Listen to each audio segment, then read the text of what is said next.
After 8? Or do you want to? No, I'd rather after 3. Well, Comment? the only one he would have is D because there's no claims and payouts at this time. So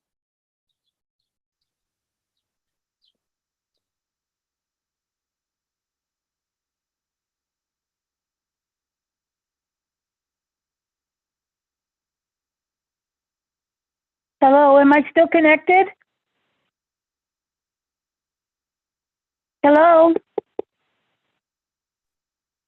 You're fine. I think they muted the office itself though, since the meeting hasn't actually Okay, thank started you. yet.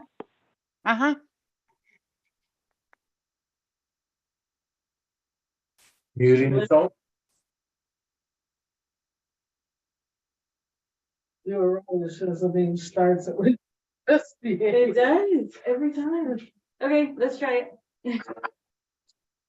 Good evening and welcome to the regular meeting of Fraser Park Public Utility District, Thursday evening, May 11th, 2023 at 6:04.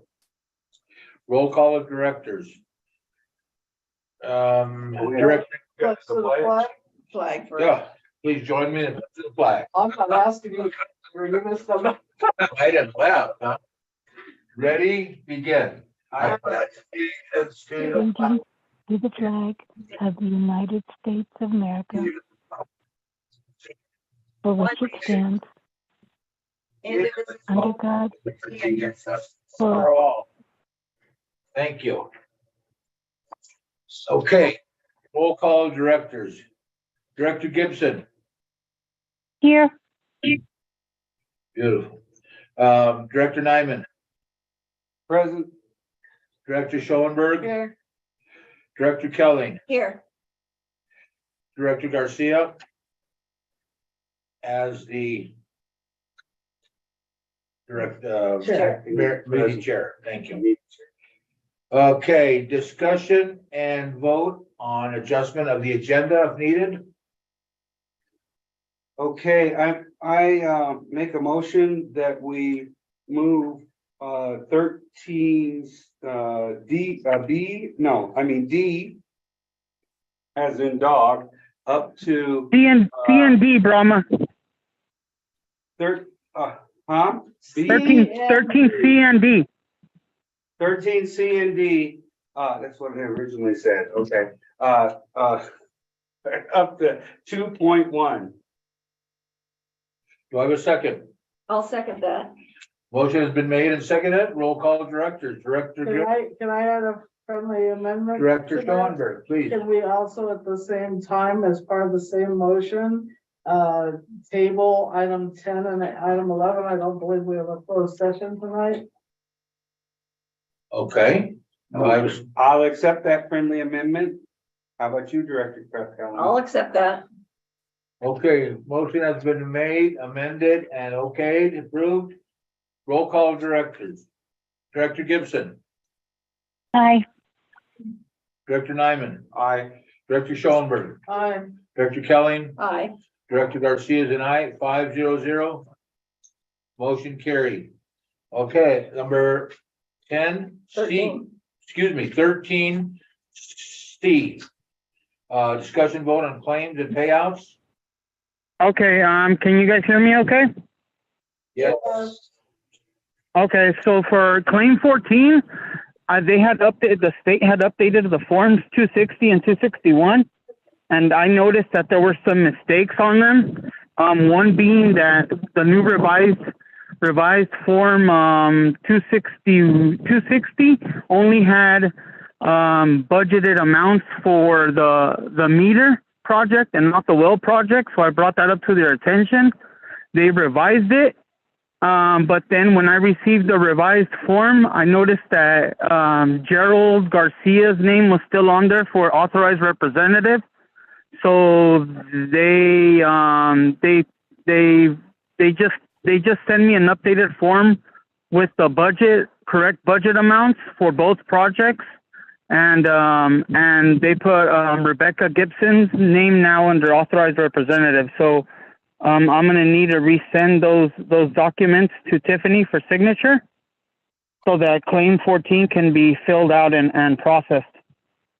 I just wanted to make you guys aware there was some delay on claim 14 because of the fact that the new updated forms were incorrect. Because I brought up to their attention that there's still outstanding costs for the the well project. So we needed to have money allocated there for the well project.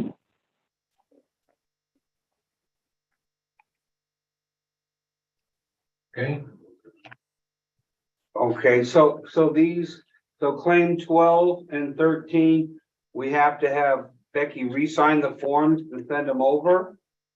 No, Brahma, just claim 14. Oh, Claim 14. Yes, Okay, correct. Okay. So okay, I got moving it. forward, yeah. Okay, Quick question, Oscar, so how much more is under the well on claim 14? You know what? I think I don't have the forms on me right now or access to them, so I can't give you an exact amount. I know that Lawrence just sent that corrected form over sometime around noon today. So I would need to double check on it and look at the numbers. Okay, okay. Then there's also, we haven't got the check yet, but on number 12, that $324,956.18, they deducted $6,750 out of difference due to rounding. Electrical meter will not be installed. And so Yeah. that's something we have to talk with Dee about, getting reimbursement from Unified. But we're gonna have, when we get the check, we're gonna have to pay the bridge loan back in total. And that's what I wanted to bring up to your guys' attention, and D for regarding the bridge loan of that amount Okay. that was I was deducted. just seeing it on the forms that I have here. I apologize for taking your thunder. So No, So we're you're done. good. You're good. we're done with claims and payout. Now we're to Okay. bridge loan. 13D, discussion vote update on bridge loan requests and payments. So going back to the bridge loan on what Brahma said, that amount was deducted from when claim 12 was processed by the state. So just letting you guys know that, like Brahma said, you guys are going to be responsible for paying that full amount when claim 12 gets paid, and then getting reimbursed back from Unified once they process everything. Okay. And we'll revisit this with D when he gets back tonight, when he gets on here tonight. Will you remember to bring that up? Yes. Okay. Any further discussion? No, I think that's it, right, Oscar? Yeah, that's it. All right, well, prayers with your mother. I hope everything goes well with the procedure, and you have a Thank you. good evening.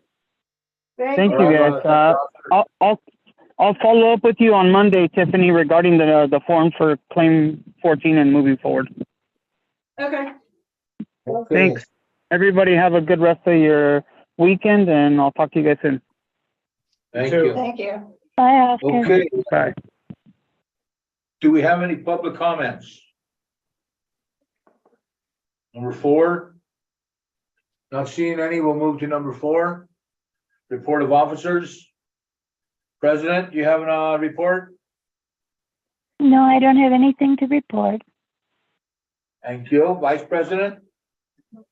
no, nothing under vice president. Secretary, no report.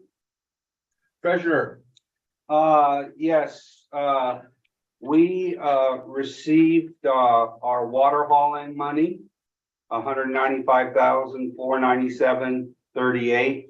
It was deposited into the revenue operating fund, and I made a transfer to the capital improvement reserve.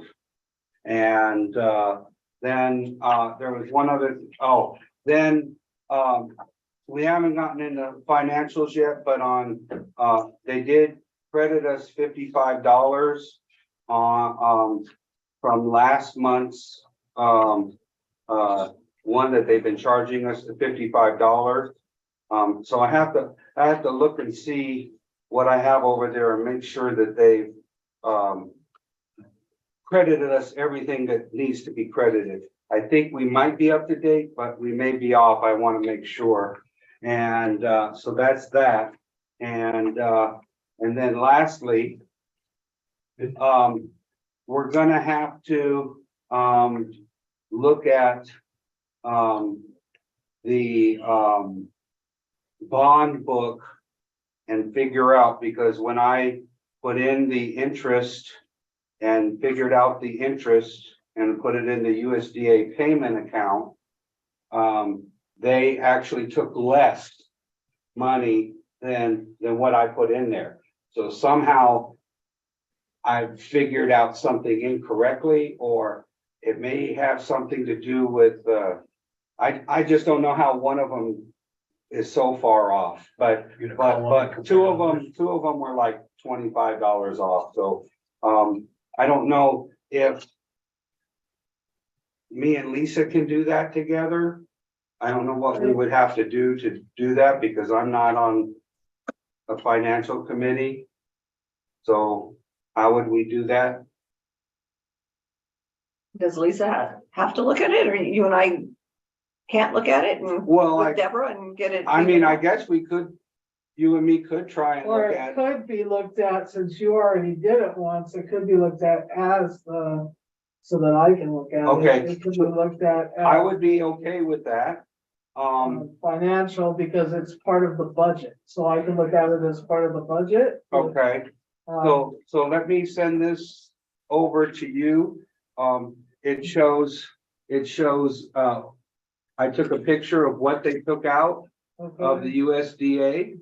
And then the other one that I have highlight is what I transferred in. Okay, are you okay with that, Director Keller? Because we need to do it for the budget anyway, it's a part of the budget. Right. It shows up on the budget. Um, You already made I mean, the transfer. I think Transfer that is we- not correct. But. we are gonna need to know the formula to figure out the Right, but I would like, if you do it, that you would bring back to, at maybe the next meeting or the next regular meeting, whatever you found was the error, maybe bring it back so you could explain it to us all. Okay, because I need to learn how to do that. Yeah. okay. Okay, and, Hopefully I didn't take the formula out of my box. last but not least, JPIA representative. I have nothing. Thank you. Moving on to number 5, board member initiatives. Are there any initiatives from the board today? Not hearing any, we'll go on to number 6, managers report. Johnny, you have the floor. All right, we were able to retain our lead person. He agreed to stay. Oh, I'm very happy about that. I think that's a big hit for us. The other one chose to still move along, but it's only because he's so young. Opportunities are better. So I already hired another guy that, I think is gonna be great. He went down and did pre-employment stuff today with the physical and drug screening and all that. He's gonna start on the 22nd, which is really good. I've already, sent over all the information for the drone to JPIA to have it insured. So that's added there. The drone, I added it. After trying it, the extra controller that was $1,200 and change, I realized that it wasn't worth $1,200 to me. So I sent that back. So we're getting a refund for that. It was $1,200 less than what you guys approved. And Lisa, so that's not a tool, that's also a, It's Yeah, we it's need to an talk asset, when it's we a get tool to, asset versus. Financials. When we get the financials, I'll bring that up to Deborah. okay, good. Right here, we got the leak listening device that I've already used several times. I haven't been super successful with it, but it, it takes a lot of practice to get good at it. And for instance, we had a leak on California. We don't know how long it would been leaking, but by the time it was affecting Sam Young, it was leaking, we figured 25-30,000 gallons a day. Never surfaced for multiple days. Finally, when it did, the guy who called it in told me, he said, yeah, he said a week ago, the ground was a big damp spot, but I didn't know what that was, and then it dried up. So this thing was leaking the whole time, dried up, and then came back and finally came out of the ground, and then we were able to find it and fix it. So I suspect that a lot of leaks are doing just that. They never even come to the surface. They're just leaking and we're just losing water, and there's no way to find them, because every time I've tried to have leak detection come up here, I mean, maybe if we got a comprehensive leak detection grant where they could do the whole town, then that would be a different story. But so far, when I've had them come up for a day or two here and there, they haven't found anything, even in my worst areas. So it's kind of hard to go deeper than that. Yeah. And just so you can make a mental note, I believe there's a leak from maybe the meter box or something on Walnut. It's constantly, like, it'll stop and start and stop and start. I don't think it's the people just leaving their hose on, because it looks like it's originating outside their fence, like right at the, so, and it'll run all the way down Walnut, so you guys. Near you? Yeah, it's not below, what's the one below me? It's below Maple. All right. It's that house on the corner, but it seems to come from it seems to come from right outside their fence, which might be their meter box. But they don't appear to be doing anything about it, and it's leaking all the time. Okay, and then the last I thing, thought it was just there, so I wasn't saying anything at first. I made a note of it. Last thing I got is just informational. God bless you. I mentioned, well, a long time ago, 2019, I think it was, 2020. Lady on Kiwanis, or some people on Kiwanis, built a house. And they never got a will serve letter from us, and I explained to them, to the guy building it, but there was a communication gap there, that they had to do a mainline extension. So then eventually I called the county and said, what are you guys doing, letting them build the house without a will serve letter? Turns out they let them build the house without a will serve letter for water, gas, or electric. Oh, my God. So this house, this lady said she finally took over. It's her house. Nice lady. She's just now, she said, I gotta take over. I gotta get something. I finally got gas in, electric's a nightmare, water is a nightmare. I'll do whatever it takes. So she picked up the mainline extension policy, which we probably need to revise at some point. The price list on it, the rough price list, I asked Dee today to revise that, because it's 2007, it's at least doubled since then. She came in when she picked it up, she asked if she could just use our engineer, which I said that would be great. So she's gonna contact Dee, because then it makes it simple. But I said, I still have to present to the board, and I'll do it when the will serve comes, but just so you guys know in advance, we've stopped doing will serves until we get a new well. But this is a very extraordinary circumstance where this lady's already got the house built, and it's in the well 6 pressure zone. So it's not like in well 5's pressure zone. Right. But anyway, so we're gonna have to think about that, and Where's Kiwanis?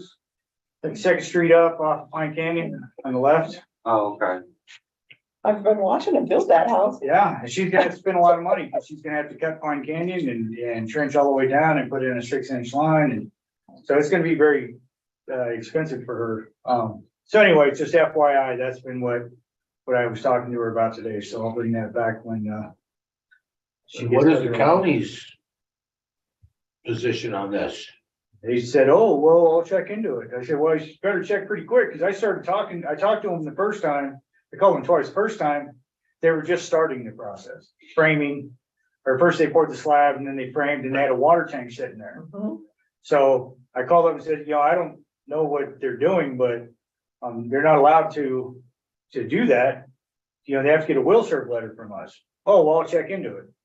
Then the house was basically built. Never got back to you?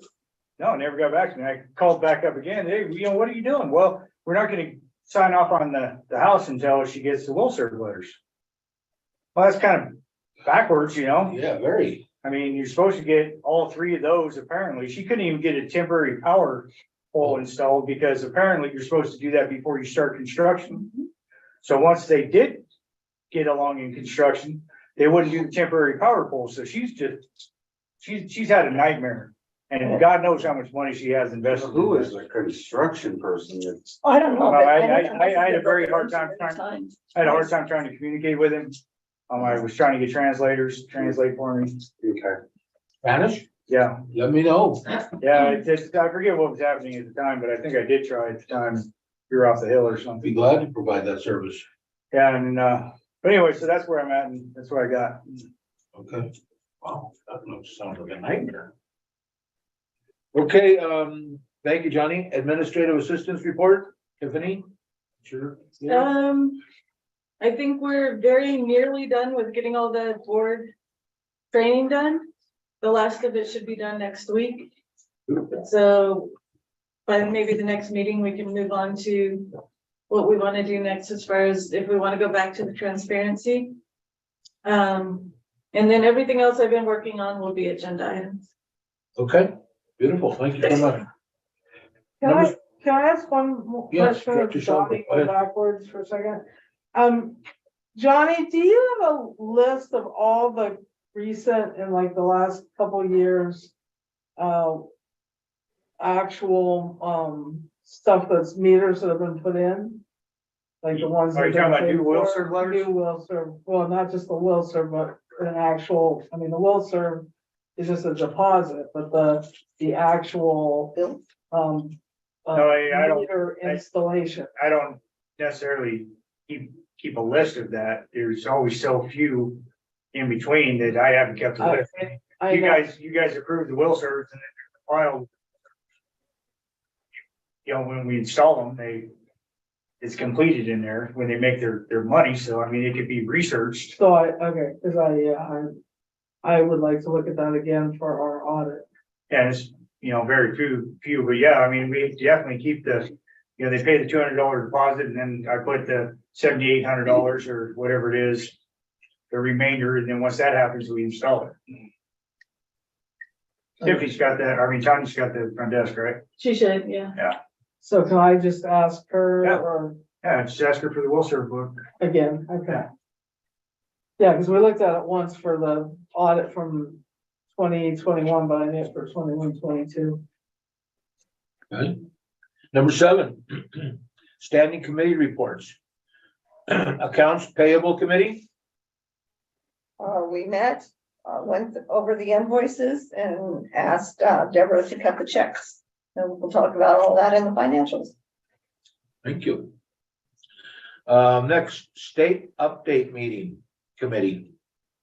We discussed that at the last meeting. We haven't met again yet for this meeting. That'll be next week. Thank you. 10 a.m. Next, quarterly financial committee.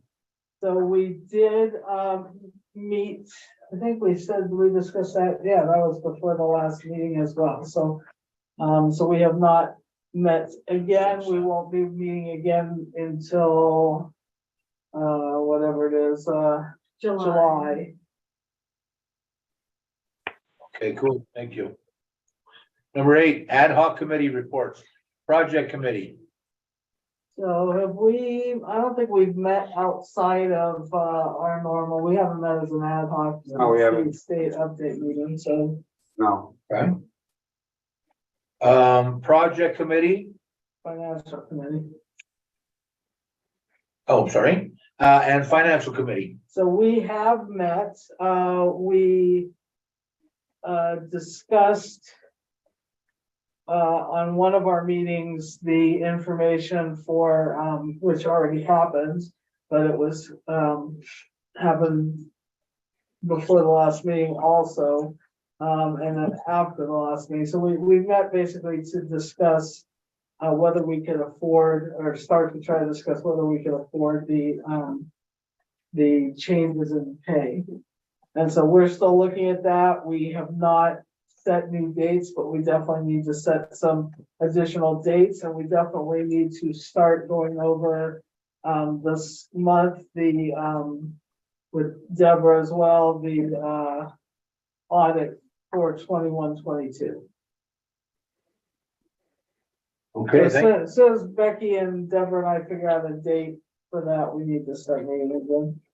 okay, thank you. Number 9. Discussion vote on accounts payable and financial information. Deborah Angel, are you here with us? I am. Good evening. Good evening, you have the Hi, floor. Deborah. Hi. Okay. We cut 36 checks. And then I was asked to add an additional check. So a total of 37 checks for $58,452.54 from the revenue operating account. The extraordinary disbursements, there was a payment to JPIA for $8,201.43, and that's for employee benefits, medical, dental, vision. There was a Visa payment for $8,145.11. And then that payment was, the purchase of the drone. Yeah, And So, then, yeah. and like Johnny said, we're gonna be getting a $1,200 credit. so in that payment, Deborah. Yes, Well, why don't you go over all the outstanding ones and then I'll bring it up. oh, okay. And then there was a disbursement to P&J Electric. There were 2 invoices being paid for a total of $3,207.83.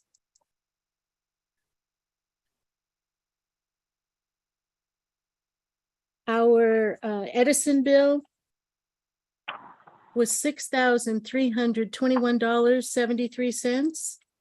And the last one was a check to American Business Machines, a 50% deposit for the camp security cameras for $8,237.61.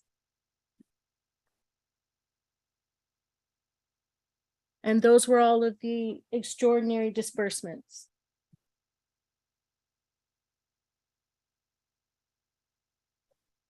Then you just, Director Schoenberg. Okay, and then I have a few items that I would like to discuss regarding changing their status. They were, so the first item is the drone for not quite $3,000. It was like 4, but like it said, Donnie has returned the controller, but it's listed under tools as an expense, and it should be listed under tools as an asset. So it's supposed to be, it's listed right now under 51026, but it should actually be listed under 14,500 other property tools as an asset. Okay, the drone should be 14500. Other property yeah. asset, Yes. okay, As well as the leak detector is the same thing. Right now it's under 51026 tools. It should be under 14500 other property tools. That's for 1,600, well, a total of 1,756.18. Good catch, Lisa. okay. Leak detector, So it's both those items and and then there's also, the,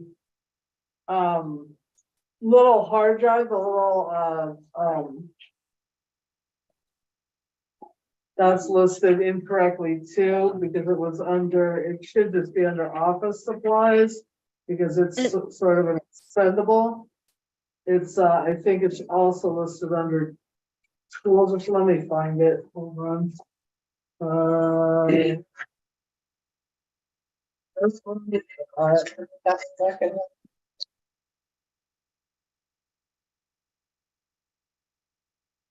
under. It was on the visa along with the drone.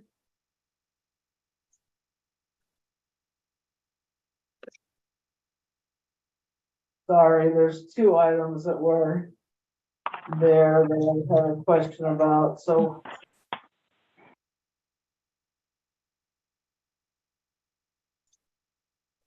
It's a thick packet and hard to find.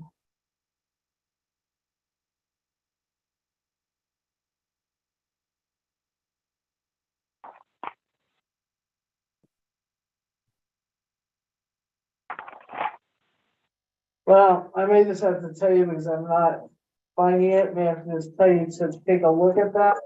But I believe it's also under tools or something, but that should actually be under, I believe, office supplies. What was that? What?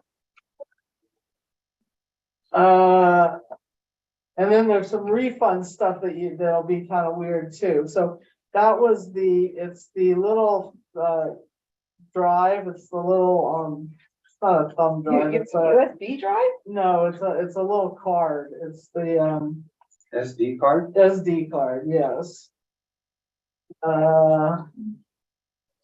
Wait, it's not working right now. Okay, well, I can't find it, but we should just take a look at that. Cause I think that should be, I apologize because I'm having a hard time hearing, but were these credit card purchases? yes, so they're all card purchases. And you're also gonna need to kind of be careful about the refunds because there's a refund for the shipping of the drone, which was late. So there's that $1.22 refund. So when you move stuff, just remember that you also have like a refund under tools, even though it's not gonna be under tools anymore.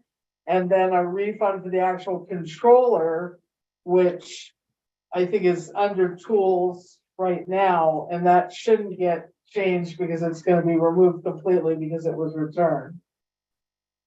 Does that make sense? Okay, yes, That'll no. be, that $1,200 or so Be on the will next be on the next, should be on the next credit card statement. Right, but there's also this weird shipping refund, the $1.22 and the whatever, $1.22, $6.33 and 1 cent. So I'm just saying, don't just, that can stay under tools, obviously. Which is gonna be a little confusing. I can't find the SD card, but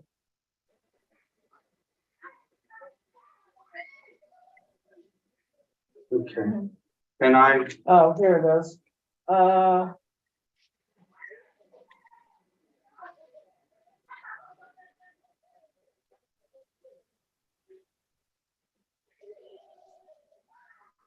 Okay, so yeah, that one's a really small amount, but it's $18.55. And that's also, I believe, attached under tools. It's part of this total of 4,385. So that 4,385 needs to be split out. So 1855 of it is actually a office supply. And then the rest of it is actually an asset, although we're getting a return of the 1,195 eventually. Plus Okay. tax or whatever. If that all makes sense. I understand.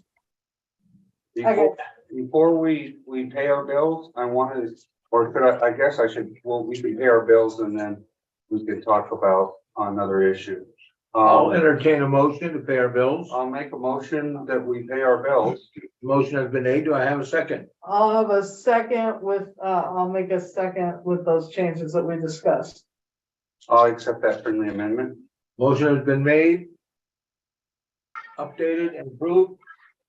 Roll call directors. Director Gibson, Aye. Director Nyman, Aye. Director Schoenberg, Aye. Director Kelly, Aye. Director Garcia is an aye. 500, motion carried. We're gonna skip, Oh, wait. oh, I'm sorry, go ahead with your, Okay, so under financials, there's something that we have not. I think I made a transfer on one of them because I thought I should have made the transfer on it. It had to do with the generator project. So we have done several, we have sent out several different invoices under the generator project. And they were taken out of the revenue operating fund, but we never transferred any money from the capital improvement reserve. And my question is, on that generator project, should we be transferring all the generator stuff out of the CIR? I would say no, because you already paid it a different way. And I think as long as Deborah is tracking it, so Deborah, if you can hear this, as long as we're tracking everything as the generator project, I don't think it matters on some of the invoices where that money is coming out of, because it's a project that we're paying out of our pocket anyway. And it's not, I It's mean, not an exorbitant amount of money. It will be, I think when we pay off the balance of the generators, that should, It could that be a should little come out of chunkier, the, yeah. yeah, that should come out of one of the. But all the other invoices, I think, were for like D and meetings and something else, right? yeah, I think mostly just these charges. These charges. So, yeah, as long as we're, Deborah, are we, I know Tiffany is tracking it, okay, so as long as we're I- putting it. I'm class Wait. tracking, I'm class tracking them as generator project. Yeah, so as long as we're doing that, then I don't think it matters, because it's still our money, it's not coming from. okay, We're so not getting money from the state or anything like that. okay, The so one whenever we amount do, did get- when we do, they'll pay off this generator, which should be maybe $120,000. I'll take it out of the CIR. Yeah. Well, I have to, because we won't have enough money in the account to pay. Tiffany, you have the floor. I have two more. One, an employee just became eligible for health benefits, so I started that, so keep in mind the next one, you'll see a change. And then the second one, I talked to Brahma about it. We've been working through all of the past Jasper invoices. We're nearly there. We've almost got them all worked out. Made a lot of progress, but they were asking if we could pay some of the older ones in advance because we haven't even submitted the claim yet. So we're looking, I mean, just my estimate, we're looking at maybe 4 months out, possibly before those charges are sent to us from the state to pay D. So I just wanted to pass it along. I told them I would ask that you guys. I think What are it- those invoices I from? think, well, we haven't gotten them yet, so, I Well, mean, now I have. do we know what the total amount is on those? And what they are. Yeah, and they're mostly planning. There's 1 meter, one very small FPPUD charge. But we'd be paying that anyway. But I think they're all under 5,000, The total of them are? the total of them. Between 4 and 5, I could Or go. do you feel like you can Calculator. track that adequately for us to pay? Because that's always where it gets goofy, It is we gets pay in goofy in advance. tracking, but we've been able to do it with a couple other times we've had to do that. So I don't think it'd be too much. I mean, we have a lot of tracking on those going on right now. They're under a microscope because of trying to figure everything out. So they're definitely all tracked and labeled, so. You don't have them yet. We haven't gotten that far, but What's the dates? How far back are we talking? 2019, so years 2019, 2020. And maybe 1 or 2, 2021. Well, they're trying. The reality is, none of the people who are working on this right now were the same people who did it back in 2019. So we don't really know. I mean, personally, it's my opinion, there's no way to know what happened and why they're coming in so late. But I wasn't doing it in 2019. Oscar and Carlos weren't doing it in 2019. Gail wasn't doing it in 2019. So it was a different Whole group. new of team. people. So we're And just. we're positive we just didn't fixing- pay these already? Yeah. Or they didn't go into one of the Yeah. other claims? They did not go into claims. They're not showing in any of our invoices. So we're positive they weren't paid. But it was all being routed through different people. So, we can't speak to, And they're relatively small amounts spread out, so, Yeah. It's not like, hey, how come you didn't request this $5,000? It's smaller amounts that are it's a lot of. dropped off over time, so that made it to where it wasn't as easy to catch.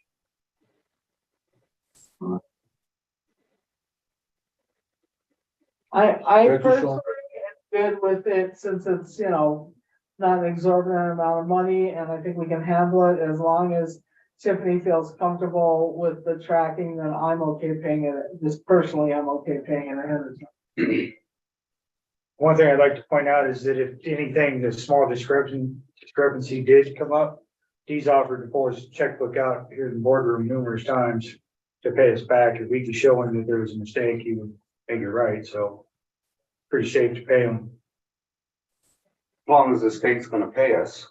Well, yeah, well, I mean, if the state disallows anything, then we're gonna need to revisit this with Dee, because I don't think that something that's gotten lost, that is several years old. I don't have a problem paying them in advance, but. But we sort of mentioned it to Lawrence at the state update meeting. Right, he said to He submit said that. to submit it, so Right. I think it's little cleanup stuff, and I think it will probably be okay. I think that Dee needs to justify why it came in late, and he can do that with them, and so I think that they'll pay it. I don't really see that, I hope, being a problem. I just don't think that we should eat it if with. Well, then I think we would bring it back, yeah, because it's not. That's, It's an accounting issue on Right. these, D. Desper Associates.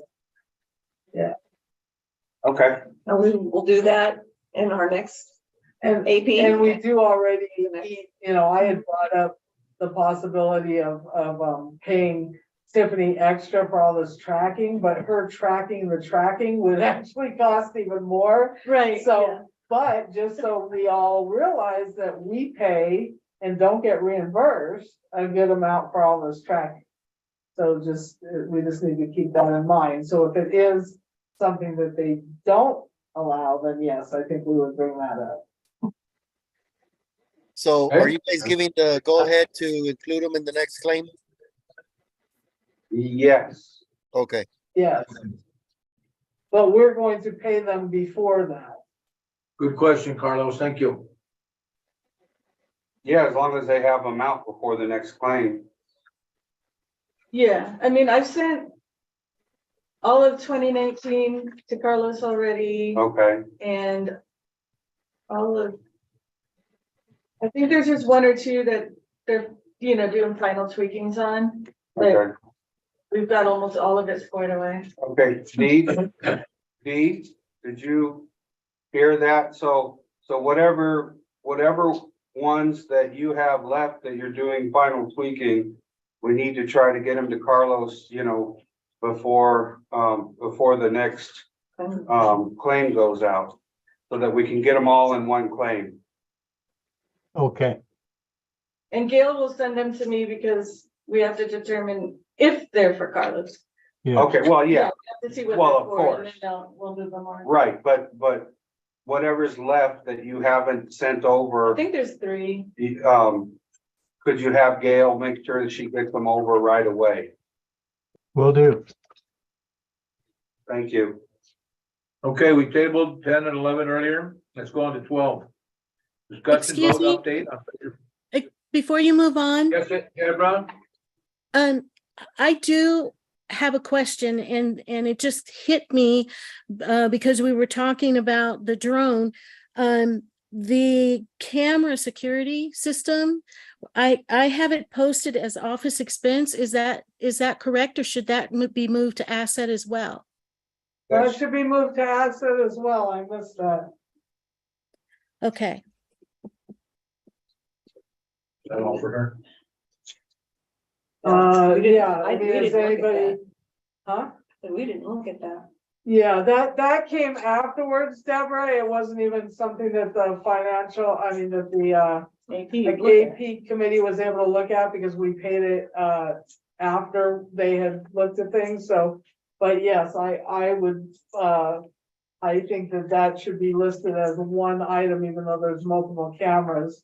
And it should definitely be an asset, and it should go under, that should go under a different, it should go under the yard. And the off, let me look at that. Wait, you and I can talk about that. Okay. As part of our stuff, Deborah, but I think it should not go under tools. It shouldn't go under 14500 or other property. We need to just figure out where to put it, but it should definitely be, I think, under buildings and structures, but I'm not sure where. Or okay, well, I corporate yard. wanted to make a note of it so it doesn't get lost. Okay. There's gonna be in Thank you, multiple Deborah. places. Right? That's in multiple places. It's inside here, but it's also in the yard, correct? There's gonna be one camera in the yard and the rest of it's here. Okay, There we got that? so it'll probably Okay. go under the office, but yeah, we can talk about that separately. Okay, Okay, thank you, Deborah. thank you. Have a good evening. Thank Good you, night. Deborah. Number Night, Deborah. 12. Good night. Discussion vote update, Fraser Park Lake of the Woods Consolidation Planning Project. Letter A, discussion vote, review of project timeline. Any change on that, Dee?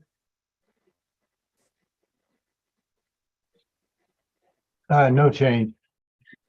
Timeline's been updated. I've got to get that out, but no change from what we've discussed last time. Thank you. What about the budget adjustment request?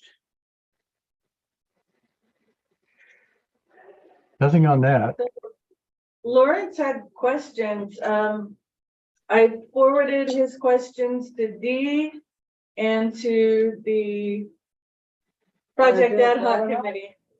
So, I missed that. yeah, so if you guys, he was asking like why the legal doubled, and he had some other questions, so. Yeah, so report can be basically, issued. Yeah. basically he asked why the legal doubled if none of the eminent domain stuff or acquisition of the property is eligible. So that's something that we're gonna have to discuss too when we do claims and payouts. And what we're gonna have to discuss with him at the state update meeting, because some of these. I thought. No, I'm sorry, Carlos, go ahead. Because some of these invoices are not gonna be covered according to Lawrence, so that's something we're gonna have to discuss. Okay, my understanding was that the initial stuff is covered, like the appraisals and some of the extra stuff we've been paying the attorney for. What isn't covered is actual purchase of the property. That was my understanding. Is that, is it more nuanced than that, where we need to figure out exactly what's covered and exactly what isn't? Because I think some of those charges are covered because they're, Well,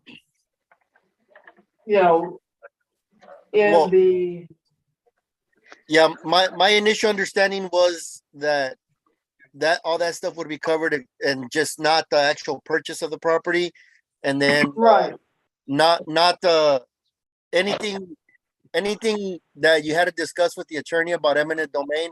I thought that would be covered as well, but I think I just got an email from Lawrence that there's a gray area, but then that the state might not cover it, stuff like that. because Lawrence had told us it was covered at some point. I So that's remember what him I'm saying, saying. that we're gonna have to discuss with Lawrence. We're gonna have to bring up those invoices with Lawrence at the state update meeting to see if they're gonna get covered or not, because I just asked him a question. I go, hey, our conversations about eminent domain with the attorney covered, and he said technically no.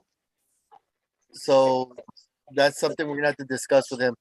But as far as the budget, the budget request, that's one of the things he was talking about. And another thing he was talking about is that the budget for the MSR doubled. He wants to know why and how much longer do we have to work on it? So Oh, Question for Peter. and so I sent him a message. Well, I sent you a message, Lisa, saying that I think you guys could probably answer those questions better than me or Tiffany, or than Tiffany and I. Yeah, I see that right now. I missed that because it was yesterday and I was dealing with some stuff yesterday, so I didn't look at this at all. So, but here it says, to be clear, the planning funds cannot be used for MS domain, and there's adjustments on the MSR. And what the reasoning is for all the increases. So some of that we discussed with Lawrence already. Some of that went under MSR, but it's not really MSR. It's MSR only because D needed to start that work in order to finish the MSR, but it's really work that is the engineering, the PER work. Preliminary engineering report. So I think, we started trying to discuss that, and I do believe that we had D switch a bunch of invoices to say MSR/PER because they're really being charged under PER now, or should be. So But originally we had the budget at like 13,000 and now it's like at 30,000. So that's why he's talking about, I think, the budget doubled. Well, because it took so long that we're having to do this all over again. So we paid an initial. And I think that's why we need to discuss this at the state update meeting with Lawrence, because so we can hash this out as far as are they going to be super picky about which invoices are going to approve or not, that are in regards with eminent domain and the acquisition of the property, even though we're not actually in eminent domain and we're not actually acquiring the properties yet, but we're working towards it. And we can't possibly do any of this stuff or even think about moving forward into construction unless we've addressed this, and they only pay for actual property acquisition in construction. So my understanding was that we're able to get some money back during the construction phase, should we ever get there, I hope. I think we need to hash this all out with Lawrence at the state update meeting, because it's a lot of little details that, we need a very clear list of, because if we suddenly find out we're not being reimbursed for something and it's costing, a lot of money and we have no money to even build anything on the property, then what are we doing? So, I think we need to cover that in detail at the state update meeting, which is next week. Because they've actually approved some invoices, but I don't know if they're going to be looking at it closer now and not approving the future invoices. I know, but can you send something to Lawrence saying that, there's a confusion on our part and that we need to really go, talk back and forth with what is and isn't going to be covered, or how it is or isn't, at the state update meeting? I sent him an email already, and I let him know that we'll be discussing the invoices from Young and Woolridge, so we can get an idea as to what is eligible and what's not. Okay, but Carlos, under the MSR, that's We are, okay, so we have 13,000, well, we only, did we not put any money for D's time in the MSR? We did, so some of the actual absolute MSR only amounts for D were in there, but really almost everything for D that's MSR is really PER, and that's why we changed that, because we didn't want to keep trying to charge that budget line and put it up and up and up, which is what was happening. But a lot of that money was for, Okay, so here's my question. What is that what we didn't charge there? How much money is left without making the budget change? Carlos, I mean, I know we need 13,000. Well, for the MSR, we have right about the amount that we need to pay Hoffman and Associates. Okay, that's without So we making can't really the- spend, we can't spend any more money really in the MSR portion. Right, because all of that money should be under the PER anyway, because the only part that should have been charged on their MSR for D Jasper and Associates should have been the specifics that he needed to talk with Stanley Hoffman about, but not necessarily stuff that he's using to compile the PER. So basically that whatever we were asking to add into the MSR, if we don't add it in, we just have enough money to pay for Stanley Hoffman and Associates. Yeah, that 13 is Stanley Hoffman. That 13 is exactly what they put in their revised proposal. They first came in at 16 or 17. And then we talked and they brought it down to 13 because we were going to do some of the work. And then so we got started. And But what I'm because saying, we had already paid them. right, but what I'm saying right now, follow me. What money we have in the budget line, what's left over, Carlos, we have enough to just pay Stanley Hoffman, so we cannot put any, without doing any more, bringing any budget adjustment, we cannot put any of these stuff in there. Is that what you're saying? Is that for me, Brahma? No, I'm asking Carlos. No, Okay. what we have in there, Brahma, we had $13,151.75, but with the budget adjustment, we're adding another 6,000 to make it 19,000. So if the budget adjustment gets approved for the MSR, we'll have 19,000 in there. And so that will Right. be, Why that is he will- saying, why is he saying, he's asking for why we have doubled it? And that's Well, the not thing is, doubling. because originally we had 13,000, and then we added 17,000 for D's work, but now we're at 41,000 for MSR work. So, we kept. I mean, a lot of the charges for MSR work came from D's. We kept putting them in there, so I don't know if some of the past charges, like Lisa was saying, that we added in there should have been PER instead of MSR. So I'm not sure about that. yeah, I think that's the right call on that, Carlos.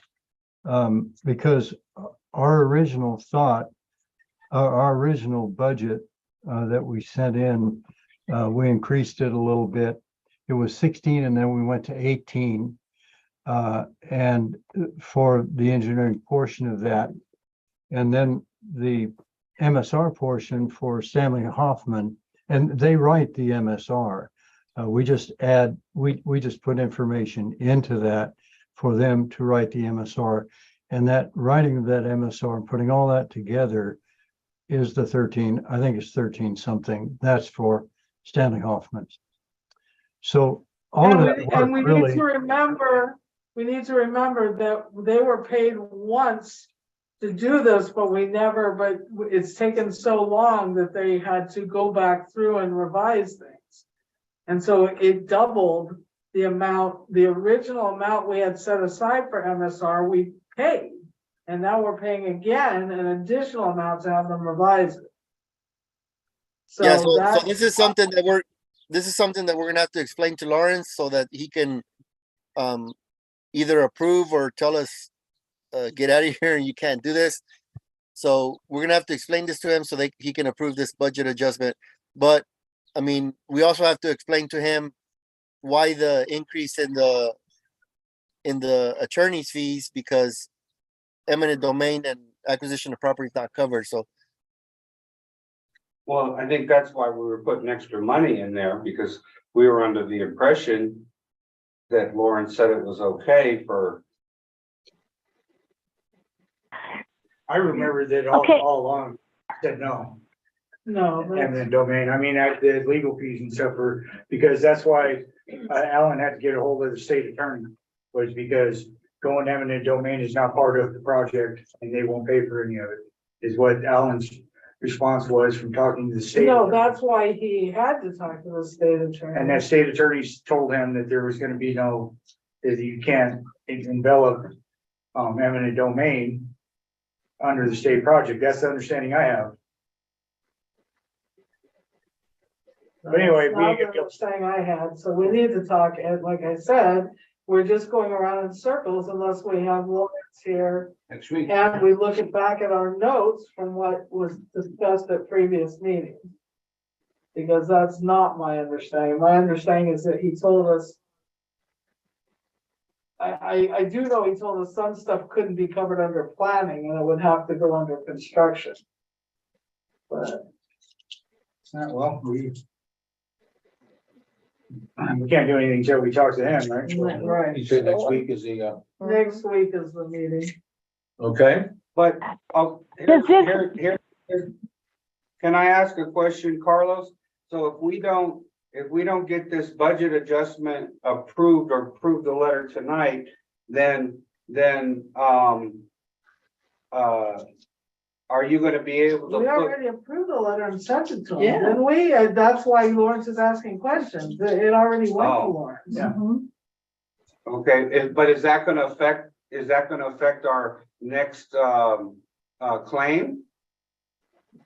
I'll have to take a look at it because depends what categories are being charged to. So, and then the thing is that with all of these older invoices,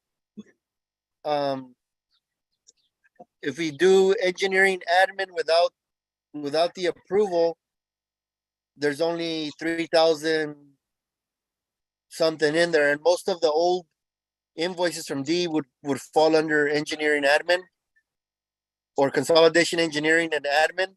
So if we don't get the budget approval, we can't put those invoices in there yet until we get an approval.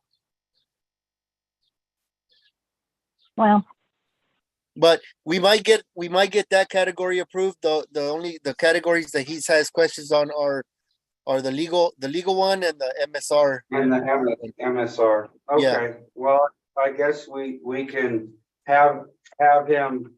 And maybe- you guys can try and message him. You Lisa and Brahma, if you guys can give him some info on what he's asking, and then maybe he'll say, okay, we'll approve it, or he'll say we need to discuss it more at the state planning meeting, one of the two.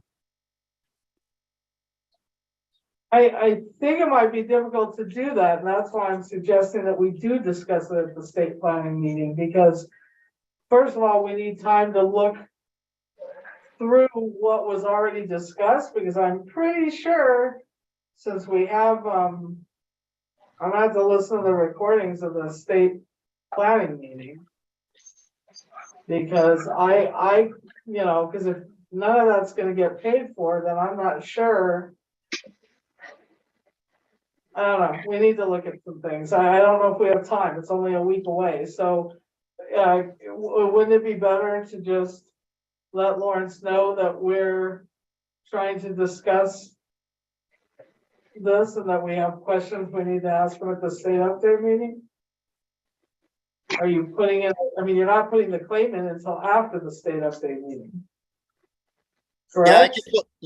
I just told him that we'll discuss the invoices at the meeting. And that way he can let us know, well, yeah, these will be covered, or no, stuff like this is not gonna be covered anymore, or whatever. Yeah, because my understanding is he said it would all be covered, but some had to be covered under construction.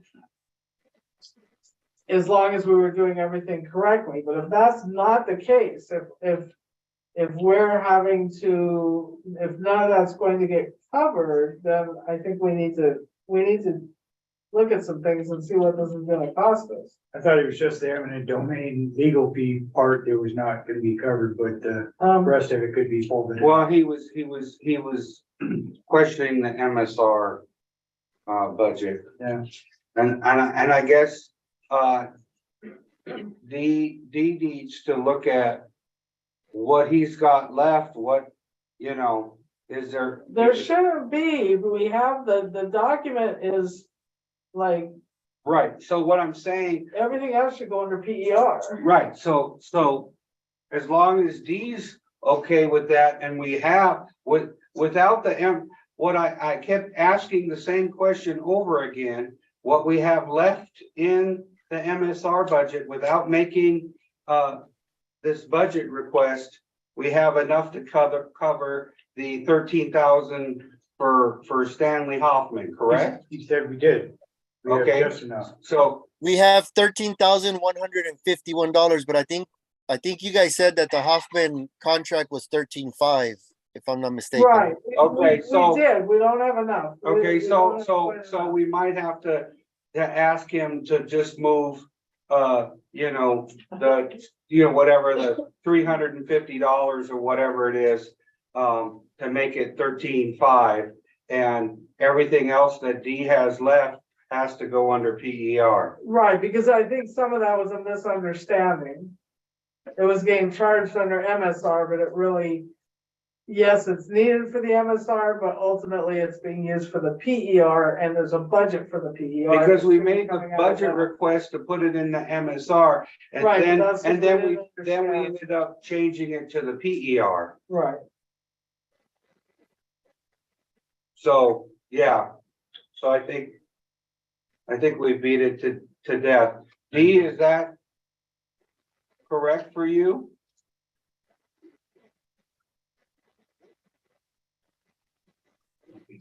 Well,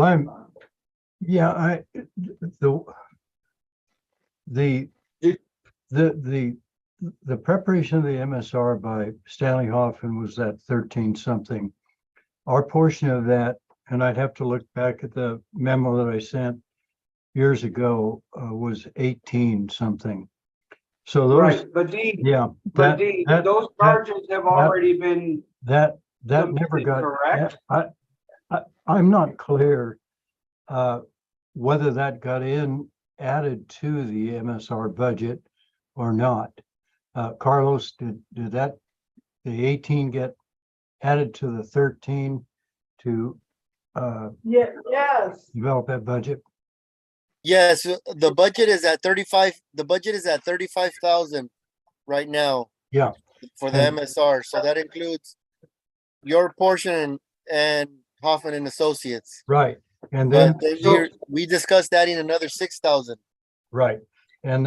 So what I'm and- saying, D, is you've already charged us for your portion. Do you have any, because any other charges that you have, we're gonna have to put under the PER. Yeah, That's all I'm saying. All Yeah. I'm saying is when we go to talk to Lawrence, the only movement we have to do is we need to know the figure, Stanley Hoffman's, if it's 13,500, we might have to move $300 or $400 in there to cover him. And then that budget, then the MSR a line item is done. I think that's correct, Brahma, Bravish has been out of the country. he was going to be reviewing all the information that we sent him and then getting back to us to, regarding starting his part of the MSR when he got back in the United States. Should be this week or next week. Yeah, Okay, so And he- if I look at what was spent to date, all of these charges on MSR spent to date has been 21,848.25. And we have 21, that's 15,151. including D. Jasper and Stanley Hoffman, is that correct? What's that? That's D. Jasper and Stanley Hoffman so Well, far. Well, I don't know if Stanley Hoffman has spent anything on this. The not- old money that we paid Stanley Hoffman that came out of in the beginning of the planning. Well, if I wasn't here during that time, so I don't know. I'd have to go back to like the first claims to see if Stanley Hoffman charged anything. But if you Yeah, guys know that he did, then I'm that's pretty it's in sure there. they did. It Okay. didn't get charged under pre-planning. okay, I think it's clear that right now we have $13,100 left in the budget. Dee just needs to tell us the amount for Stanley Hoffman, which is 13,000, probably 500. And so then the only amount that we need to move into the MSR is whatever the difference we're short, and that's it. And we're done. And then whatever D, if he has anything else, he's gonna have to charge it to the PER as part of the preliminary engineering report. Well, we probably need to look back at those invoices from all these claims and see if any of that money, which I'm sure it has to have been, because I don't believe we paid it under pre-planning, is Stanley Hoffman. Yeah, I believe all the original MSR was done with pre-planning, and it was done with self-help enterprises funding because I was here. Oh, what? I was here when they did the original MSR. If that's true, then we're over budget for what D calculated, then we've already gone over and we're at 21,000 just to D when he was saying 18 originally. Well, Stanley Hoffman did that first one that timed out. And then there was a year or two, I think, went by. And then when we decided that we were going to update it, then Bravish came back with an estimate of 16. And then we said, well, we can provide some of that information, and he reduced it to 13 to update the work that they had already done. That's an update. Right, well, that's correct, Dee, but what I'm saying is that then if it's true that we paid it as the pre-planning, which I think is correct, I was forgetting that, then the 21,000 that we paid out so far has all been to D. Jasper and Associates, which is already a few thousand over what your original estimate was. That's correct. So really, at this point, we should not be charging any more into that, because I do believe that some of those charges really should have originally been under PERs. Now we've changed it to where it says MSR/PER, and it's actually getting charged under the PER budget line. But so I think we can probably tell Lawrence that we only need to increase it enough to pay the Stanley Hoffman bill that's left. So all we need to know for the meeting is what Stanley Hoffman's amount is. Right. And that, I think he put that together in 2022. And so he may come back and say, well, prices have gone up or costs have gone up or something like that. I'm kind of anticipating that, but he's not said anything. He hasn't indicated that, but that may be another factor that we'll have to factor in. I just don't know what he's going to, once he reviews the information that we send, then he'll look at that and say, okay, well, you've covered what I needed, And so I'm just going to go ahead and write the MSR for the amount that he originally proposed. But we've actually asked for about $10,000 too much. Because we made a mistake because we didn't realize that some stuff should have been charged under the PER. So I think that we can tell Lawrence in that respect that even if Stanley Hoffman's amount goes up a little bit, it's certainly not the entire budget change that we were asking for. That was because there was a misunderstanding. That's correct. So that's one item. and But then- didn't we just go to Stanley Hoffman back and re-ask him? again? Yes, we did. I thought we had gotten something back from him. Is there any way we can search for that? You wanna pull the quote from? The quote from Stanley Hoffman, yes. Yeah, that's 13. And that's after we asked him to update the MSR and how much would it cost, and that's what he said. That's what he gave us, that number. So it's 13,000. So at this point, unless he changes it, we have enough money in the budget. Well, 13.5 or whatever it is, I don't have the It's more number in than- front of me, brother. Okay, so we need to, okay, we need to look for that quote. Cause we need to know the exact amount. I've got it in my files, I can send it to you. Okay, yeah, we have to have that before next Thursday. Because. Well, you because we're should gonna- have it. You should have it. I sent it years, long time ago, but I will send it again. Okay, we'll move on. And yeah, we need to move on. And then separately, we need to discuss the other items, but we can. Okay, 12C, discussion vote on project technical memo. Is that done, Dee? And did you get that to Lawrence? I think, let me, I was looking up, Stanley's estimate. What are we on, Jerry? Project 12C, memo.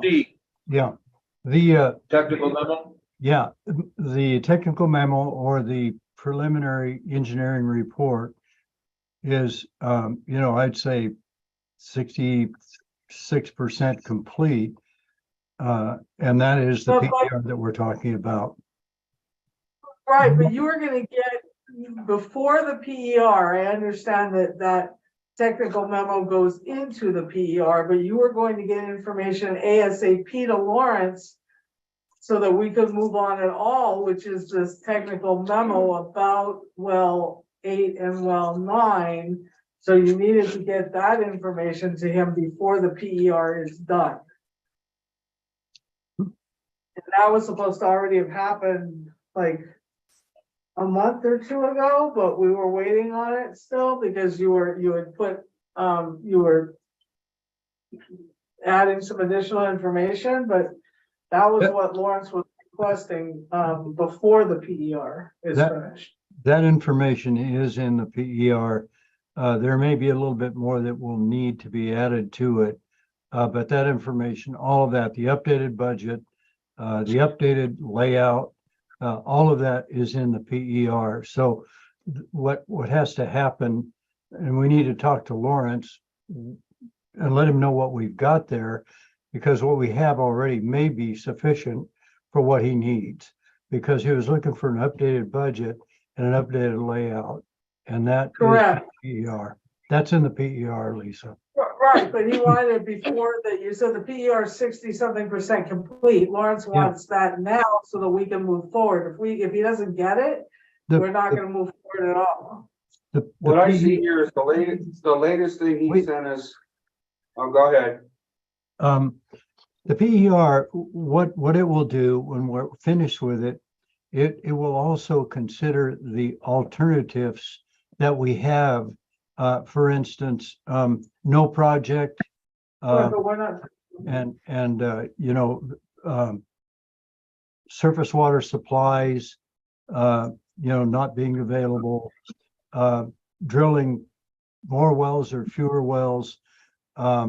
those types of things that we have to consider in order to conclude that what we're doing is technically correct. And so that right there is, most of that is covered in the PER, but there are things that I have to write that formally say, okay, well, this is the no project alternative. This is. But a do we technical- don't need that immediately? What we just need is the quote unquote technical memo, which is part of what you've already been working on. And without the extra stuff needed for the full PER, Yeah, like. we need to did talk that to, get- we need to talk to Lawrence and see if what we have in the PER is sufficient for him, without having to do much more work on that. That's a question. What, Lawrence, do you actually want? We do have, in my mind, pretty much have covered everything that he asked for, and it's in the PER. But we need to discuss it with him to make sure. Okay, so that also needs to be discussed at the state update meeting, because I'm a little. I feel like he was discussing it as a completely separate item before. I mean, I understand you're gonna use that to finish because it is the PER, but there's other stuff that goes into the PER that we don't need right now. That's Right, why but he's. it would it's a be a technical- formal, it would be a formal technical memo that would include that information that's already in the PER and some other, Correct, items as well. correct. So didn't he want that like yesterday, Well, as in weeks and months ago? he did want it as soon as we could get it done. And it is done, at least to the point that I think it would be sufficient for him. I haven't submitted anything like that. And once we have the meeting with him on Thursday, we can finalize that. Okay, because I thought you had sent something that, he was waiting on us to send that. Well, we sent him information on well 8. And all of that information 2 or 3 times was a little bit different versions. He definitely wanted that, and we got that covered. I know, he just wanted it all to be pulled into something called a quote unquote technical memo. Well, So never sent that. we just finished it. It was submitted last week to Bravish. And if we can discuss it with Lawrence on Thursday, we'll put the information from the PER or from the information that we have included for Bravish. We'll put whatever information that's in there into a packet that will be called a technical report. And if there's anything else that Lawrence wants us to cover, we'll cover that as well. Okay, let's go on to D. Discussion vote on the acquisition and development of well number 8 property. I don't think we can talk about that at all right now until we talk to the state update meeting. I Let's don't go and think carry that that, over. right, Dee? I mean, there's really nothing we can move forward on at this point. So, yes, Any discussion of that would be in a closed session. yes. Letter F. Discussion vote on district sphere of influence map for the annexation. That was Already done. tabled. Okay, excellent. It's already done and been submitted and accepted by LAFCO. Hey Dee, Thank you. can you send me a copy of that map, please? Yeah, Thank you. Okay, G, discussion vote on project municipal service review. Quote, draft MSR, data collection, scope of work, and LAFCO. So we just discussed all that out of order, so I don't really think that there's more to discuss, is there, Dee? I mean, basically, you have all the info and it just we need to get, probably start working on it when he comes back in the country. right. The MSR, as far as I'm concerned on the MSR, we're done. But, we'll see what Bobby says. If he wants a few other details, we can do that. Okay, letter 8. Discussion vote on the memorandum of understanding. Tabled again. Letter I. Discussion vote on Lake of the Woods projects and consolidation. Hey guys, can you hear me okay? Pam, is that you? Yeah, that's me. Okay, you have the floor. Thanks. Okay, Dee, just before we get started on some of ours, can I get a copy of the timeline, please? Just an updated one so that we have it in our file as well. So with our $3.5 million grant, we're still waiting on the notice to proceed pending the county permits. So I'm still expected in the next couple of weeks. In the $5 million grant, we've finalized and submitted 3 of our permits. One of them being California Department of Fish and Wildlife. That's finally done for the lakes and streams. The Army Corps of Engineer, the PCN, it's the nationwide permit that's already submitted, and so is the State Water Resource Control Board water quality certificate for the nationwide permit's been sent off. And our forestry permit, you know, the 299 that you have to do, they actually, when we submitted ours, we included what our future projects were. They wanted us to revise it to just have what we currently own. And so we've done that and we've submitted that.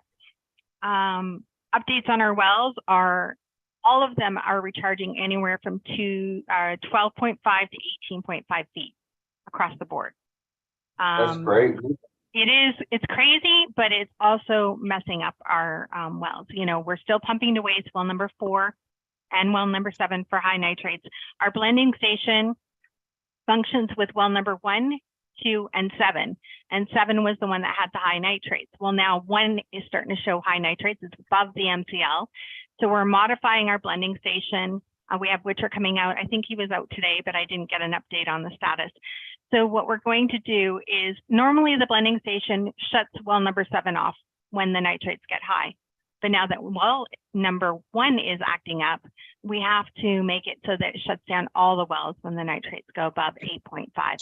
So we're not out of compliance at all. It's just, you know, we're having to do everything manually right now to make sure that we don't go over 8.5. So we're working on that with our blending station. And then of course, well number 4 is really high iron and manganese, and we're working with the well specialist on that. We believe we've hit a pocket of iron and manganese. And I'm hoping that goes away soon, but with the, you know, the recharge happening so quickly, I don't know. They've never seen iron and manganese go up with a recharge this quickly. So only nitrates. So what we're doing too is that every 2 weeks we're sampling for nitrates, fluoride, iron, and manganese, and we're keeping as much data. Well number 4, we're also going to flush the column 3 to 5 times and then do a sample, and then 2 hours later do another sample. So we have data of what it would be like if it was really functioning normally and running. What we do is to run it every 2 hours. It runs for half an hour and then shuts off. 2 hours later, it comes back on again, if that makes sense. And we still haven't heard anything back on our generators, so we're still waiting on our FDA on that. Do you guys have any questions? I do, Pam. Yes, Dee. Could you repeat what you said about the nitrates on well 7? So the blending, which part? That 7 is high and so is well number 1? Yeah, that part. Yeah, okay, so the blending station itself, I think you were part of that. Well number 1, 2, and 7 all work together to blend there. And our blending station right now, the operations plan is to shut 7 off when the nitrates get high. But because well number 1 is now showing high nitrates, we are going to have it shut all the wells down when the nitrates go above 8.5. So we can investigate and do sampling to find out which well is actually acting up. I believe the last sample of well number 1 was 13.5 and 7 was down. 7 was a lot lower. If you shut off all the wells, what? You're just going to go off storage or what? No. If we shut off the wells, it just means when the nitrate alarm goes off, it shuts the wells off until we go and investigate which well is acting up. That's what I meant Gotcha. by that. And then we can decipher between 1 and 7, which one has the high nitrates, and got then blend from there. So it would have to go on manual, but it's a fail safe until our operator can get there. Does that make Mhm. sense? Yes, it does. Yeah, Okay. thank you. Yeah, no worries. It's been a lot. Yeah. I don't envy you, Pam. I Thank you, know, Pam. right? You can learn from us oh, actually you don't need to do that now, so. 12J, discussion, vote on claims and payouts. Nothing yet, right? So the Yeah, we'll have the State state update meeting. Eh? Yeah, we already kind of Carry that over. discussed that. 13, discuss, vote, update on FPPUD meter replacement project and emergency well supply project. A, discussion, vote, update on well number 7. No update on that. I know Curtis is working on it, trying to work all this stuff out with Superior. Was Superior? Yeah, that's who am I misstating here? Isn't that who the contract is with? I thought it was Unified. Yeah. Oh, Unified, Unified. Yeah, well, I'm getting some age on me. Yeah, Unified.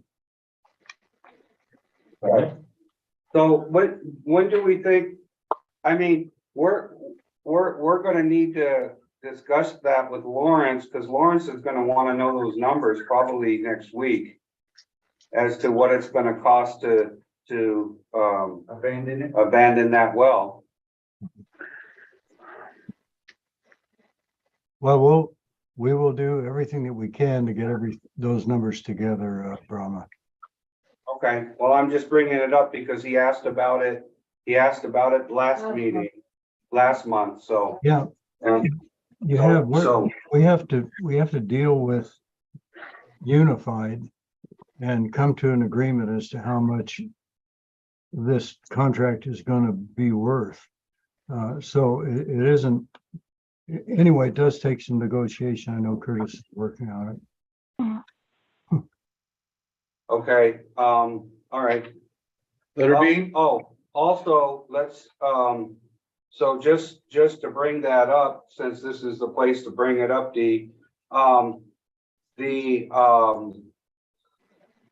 whatever that number was, the last one, I think it was, for Unified, it was 324,956.18 that we submitted on that claim. And they deducted that's the next one. No, we're on that. Yeah, that is right now. So they deducted the $6,750 that the state won't pay. Difference due to rounding the electrical meter. Which we don't need. Which will not be installed. So, so that's an issue that we need to get resolved with them because we've already paid Unified for this electrical meter and We have to pay our bridge loan back, and so we need Unified to pay us back. So they were looking at seeing if they could, part of the holdup on that, if I don't mind to use, they were looking to see if they could return that meter. That's If right. they could, then if they couldn't return it, and it takes a while to deal with the meter companies. If they couldn't return it, my suggestion would be, I'm sure it's a 6-inch meter. The district could purchase it and store it for when we need it for our next well, if that's possible. So it would just be kind of moving it around, or periodically we have to replace the meter in well 6 or whatever. So it wouldn't be a total loss. We would just pre-buy the meter. But we've already paid them for the. That's what I'm saying. So they would have to give us the meter. Yeah, And then that meter would become ours, and it would probably be cheaper than if we have to buy it in a year. With the interest going up. yeah, but then my thing on that is I would prefer it if we were able to return that because we do need it on the next job. If we get to well 8, that's going to be probably covered under another grant. And so, And that's why they're trying to return it, but it just depends on if they will take it back. Yeah, but if they can't, then that, we need Yeah. to track that. Okay. Okay, Takes so long. letter B, discussion vote update on meter replacement. You still a year out on that? Yeah, we're a year out. No new information on that. Meters are ordered. Thank you, Dee. But we're done. We already covered C and D earlier. We did. Moving right along, 14, discussion vote on pipeline replacement project. A, discussion vote update on potholing and mapping. How we doing on that, Dean? Crew's been out last couple of days. I haven't received a report tonight from Matt, but Johnny, you may have more information than I do, but Lazarus has been out for 2, and I think they had a little bit more budget left, and I think we're gonna look at one other area with what's left in that budget.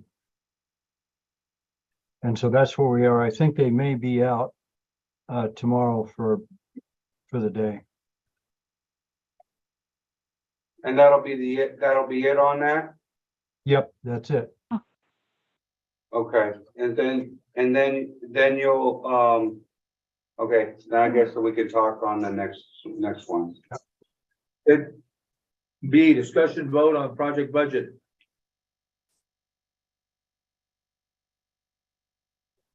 That part of the budget hasn't changed. Okay, but you have that read, because that's gonna have to go into the project application, correct? That Yeah, information, this isn't the budget that went to self-help. This is the budget for the entire project. Well, I mean, it includes that budget, but that we're not there yet. I mean, that's right. right? That's right. But you've not put any numbers together on what the project might cost? But yeah, we did that a long time ago. And really right now, we're in designing that project. And as soon as we get that preliminary design done, then we can put some numbers together, that updated numbers. Okay, so when do we anticipate we might be doing a project application? Well, last time we talked, I said it was going to be a couple of months. I think that's still a good estimate from that time. So we're preparing plans and plan profiles at this time. And that's C, discussion vote on project plans and specs. Yeah. Working on it. Currently working on that? Yep. Okay, My thing is that I just know that this is something that we really need to get in, and I know you're aware of it, because We've been designing, had a lot of design work done, and now we're doing finalized auditing, so he's not gonna have an update until he gets. right, I understand that, I understand that, I'm just emphasizing, because you have so many problems with that area up there. We don't get an application in, we don't get any money, nothing's gonna be happening for I don't know how long, so the sooner we get an application in, the better off we are and about getting our money that we were promised. Totally, yeah, I was just saying that, but I think we all understand the urgency. of it. yeah, so you actually covered letter D on that as well. Yes, 15, discussion vote update on urgent drinking water needs funding. I mentioned that we received the 195,000 for all the water hauling. We had got that reimbursement, so that can come off the agenda. Something's coming off, it's great. And we also discussed last time that the new hauling Wouldn't be didn't make covered. sense, it can't be covered, yeah. Okay, And 16. This is also where I say, you guys have a good Good night. Good night. Adios. Good night. Bye. Bye-bye. Thank you, Carlos. 16, discussion vote update on Cal OES Community Power Resiliency allocation to special districts grant. A, discussion vote update on purchase of generators. Well, we know we've got those. Yeah, but I would like to bring up the fact that, The invoice. Steve probably isn't aware of it yet, but I keep on pushing them to give us an invoice, PTS that lists the original balance and the load bank. So I finally today I get a statement that shows what we paid. But, then there's an estimate with the cost of the load banks, but we still don't see, and maybe Curtis can push, Greg and Lisa at PTS. They need to make this a lot clearer and a lot more thorough. The whole deal wasn't that we were gonna purchase the load banks, separately. That was included in the original quote, and we dropped a generator off in order to make up the difference. That was the deal we made. So we need an invoice that's got everything listed together so we can figure out how much more we have to pay. At least that's my understanding of it. Mhm. No, that's correct. So if maybe I've already tried. I've tried several times. Maybe Curtis can reach out to Greg and explain that what they're giving, or providing us is not sufficient for what we need to pay them any more money. We don't have the load banks yet either, correct, Johnny? We do not have the load banks. That's what I wanted. I wanted the original for the 5 generators, what we paid for it so far, and then what's left over minus the load banks, and to have them listed. Yeah, because they got 47,000 for. Director Schoenberg. I have a quick question on all this that actually goes back to our financials. That was the other question I forgot to ask, which is all of the San Joaquin air monies that we paid for permits. I think we put it under permits, but do you think that Deborah should be classing that as part of this project? She should, right? No, I think it should be under permits and fees, because whatever we do have to pay for permit, I mean, it's a permit, so it would be under permits and fees. And it's gonna continue, I mean, the project, you know. Yeah, I mean, that's just part of the. we're gonna- Yearly. Yeah, I'm sure I'm assuming it's cheaper after this, but this was the permit where they had to review the generators. So far, we don't have the permit. We have the right to construct. So that means that that's fine. We could go ahead and set the pads and set the generators. And then, Right, so that's not really the what's called, official permit, it's right? called right on it. Permitting fees, I believe. Let me go look at. Okay, it. I think you could look, yeah, I think it does say that, but I'm just saying that, that's like when you, just like when you do a project, you include, you include all the things for that project, so you know what the asset for the actual project is. And then the yearly permits, if it's just like a permit to run it, this wasn't the permit to run it, right? This is the permit. Just to construct, but the permit wouldn't be an asset No, because it it's not goes- gonna depreciate. No, that's something I'll have to explain with Deborah. It all goes under, engineering doesn't depreciate either, but engineering is part of the asset when you construct something. So all the construction part is actually part of an asset cost. That's interesting. Okay, So it's just something that if you can help me to remember that for next time, because I forgot to bring that so up. Donnie, I did have looking at this from PTS Rental. We must have, invoice 36125 somewhere. Probably Deborah has a copy of it. Well, that's what I'm trying to say, is that's how they should present this to us, whatever, it should be the original cost, Same wording, what you're saying, Yeah. you're trying to say. the same cost on an invoice, the original price deducting each one of these payments, and then what's left, what's due on it. And then we could decide what tension and what we're gonna not pay until we get the load banks.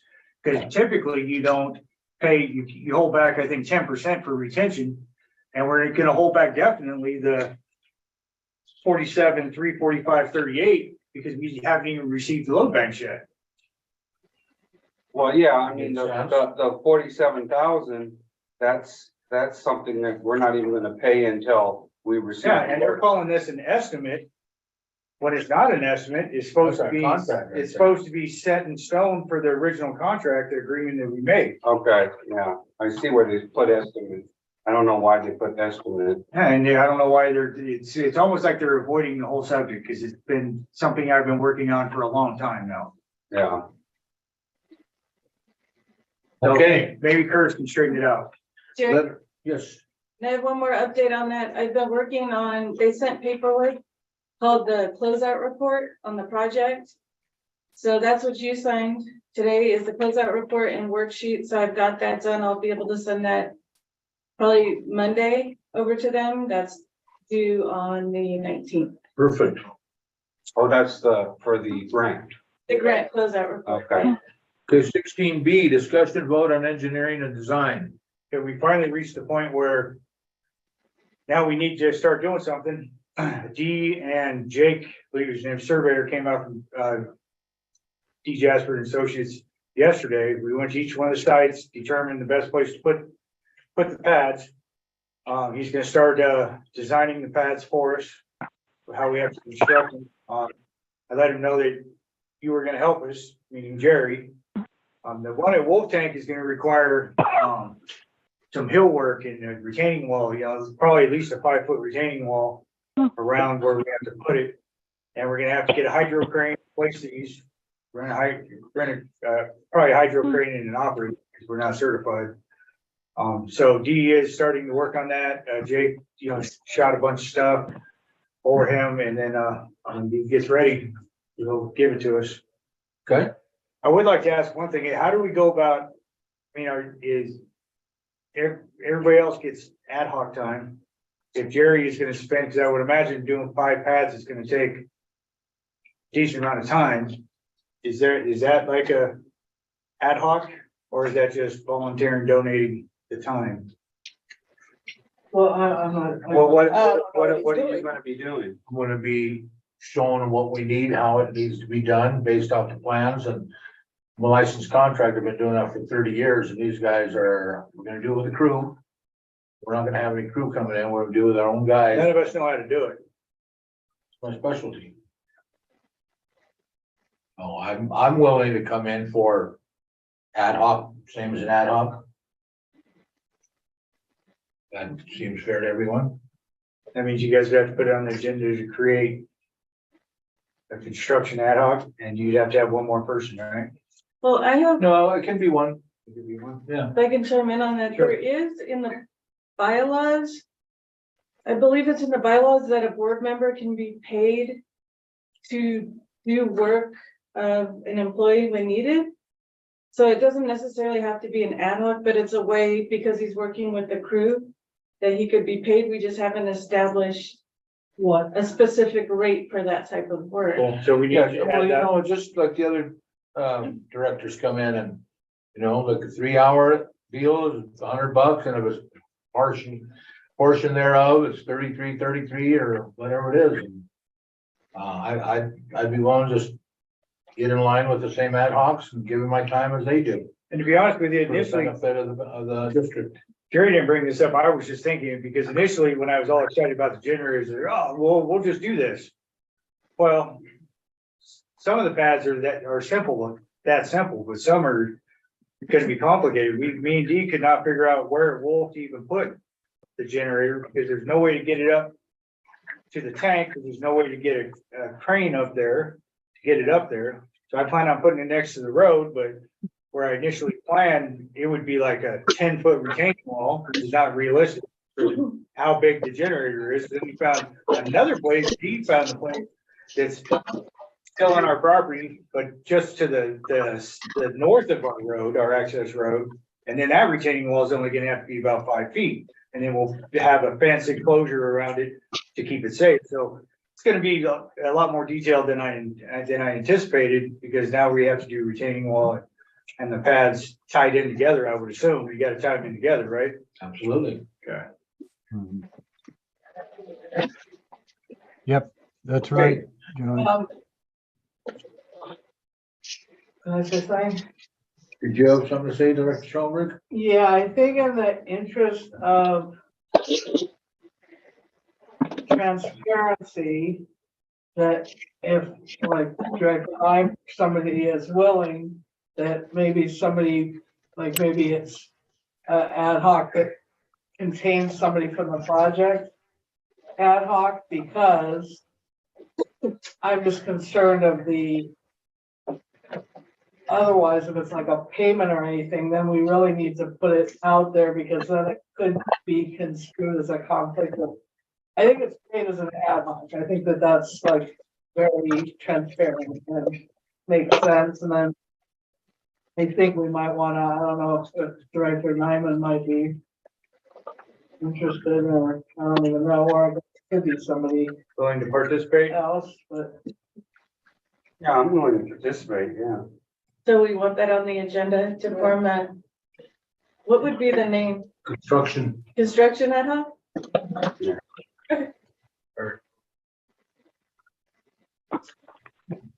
Cool. Okay, number 17. Discussion vote update on district water tank repair and replacement. Okay, number 8 on Elm Tank, we're gonna have to, because it's warmed up already and it's more complicated. I'm gonna have to have this plan for after the summer when it starts cooling down and the usage drops off. Cause there's no way, we've been timing it, there's no way that we could have it off long enough to drain it, make repairs and everything.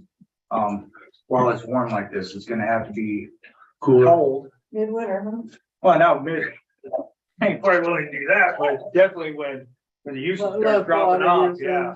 So that's where we are with Elm. And are we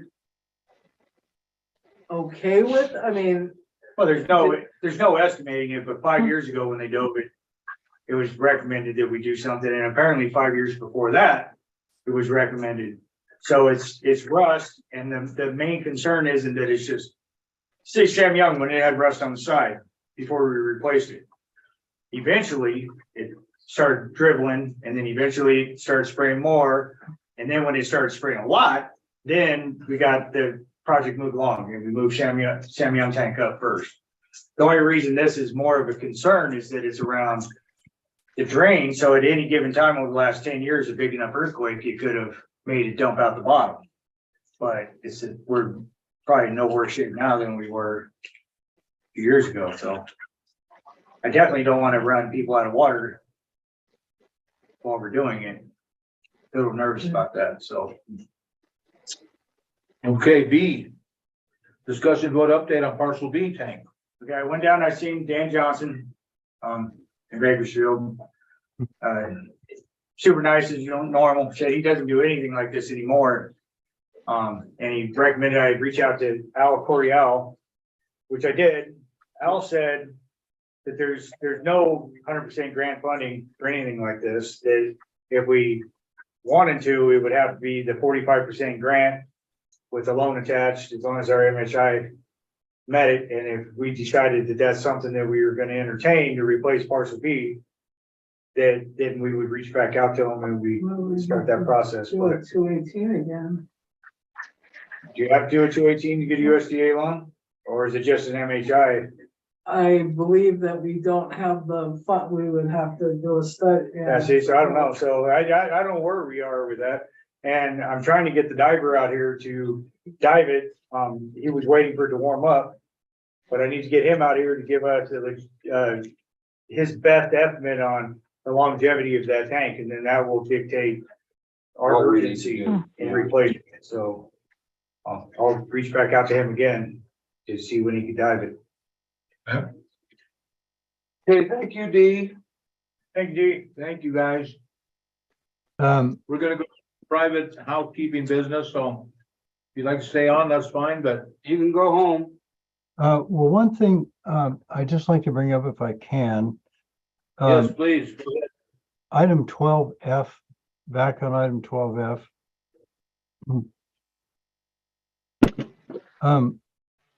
The labeling that is tabled indicates that that isn't done, and it's been done, submitted, and approved. So can we change that to completed? The map is completed, it's approved, it's filed. No, the reason it's, yeah, it's completed, but the reason I believe we tabled it, D, was because we still have to do the LAFCO. I mean, they okayed it and it's submitted, but there's still a sphere of influence there's still some, application or something we have to do with it when the MSR is completed, before it's really done. Well, the MSR, yeah, there's a lot of documentation that goes along with the MSR. But I Right, mean, but in order to do every- the, every time we get to that, it sounds like we didn't get our job done. We cut the dang thing. no, down. the reason it's tabled is my understanding is when we went to LAFCO, that right now it's just sitting at LAFCO waiting for the MSR.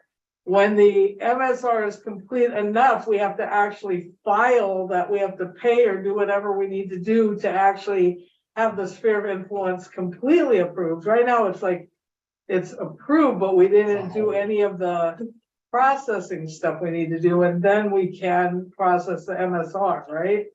I mean, that was Well- my understanding, that it's sort of a, But see, if we submit the MSR to them, it can sit there for 5 years, correct, Yes. Dee? As long as everybody understands that, I'm good with it. But I mean, I read that and I think, you know, no, that doesn't mean that it's not But- done, it's. Our own code. We're fine. How about D if we put submitted/table? hey, For now. great. Yeah, something like that. So it does indicate that, you know, that part of it is done. Yeah, I understand I understand, and that would probably make more sense if we all suddenly went away and there was a new board, they might understand what's going on, so yes. That's right. Yeah.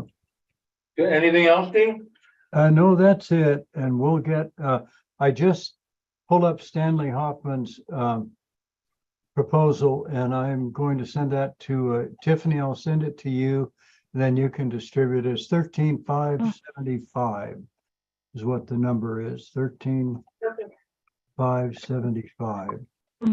And that's, the date on that is December 14th, 2022. So anyway, that's going to come to you, Tiffany, right away. Okay. Thank you, Okay, dude. all right. Thank you, that's- Dee. Have a good night. Okay, thank you. And Thank you, you guys Dee. as well. All right, Dean. Good night. See you in a couple of weeks. Yes. Okay, then we go, number 18, discussion, vote, review, employee handbook. Who'd like to lead off that discussion?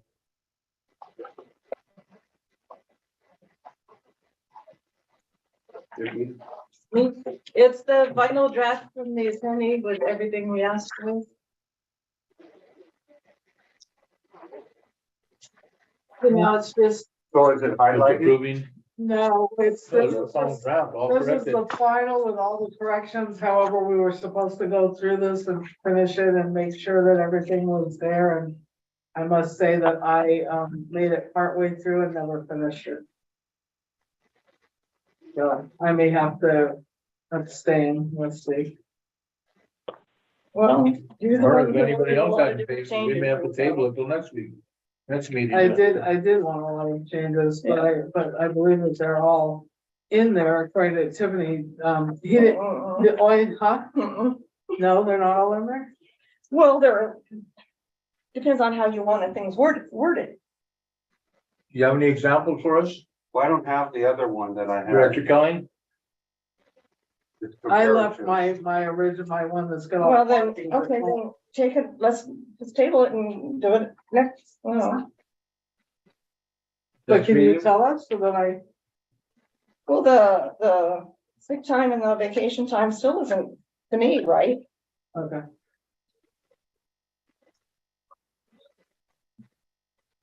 So then, I would move that we table it and that we look specifically at that with our notes that we have on the old, seeing as, that's what Director Kelling's bringing up. I have. Oh, Would you like to put that into a motion, Director Kelly? I move that we, Table the review.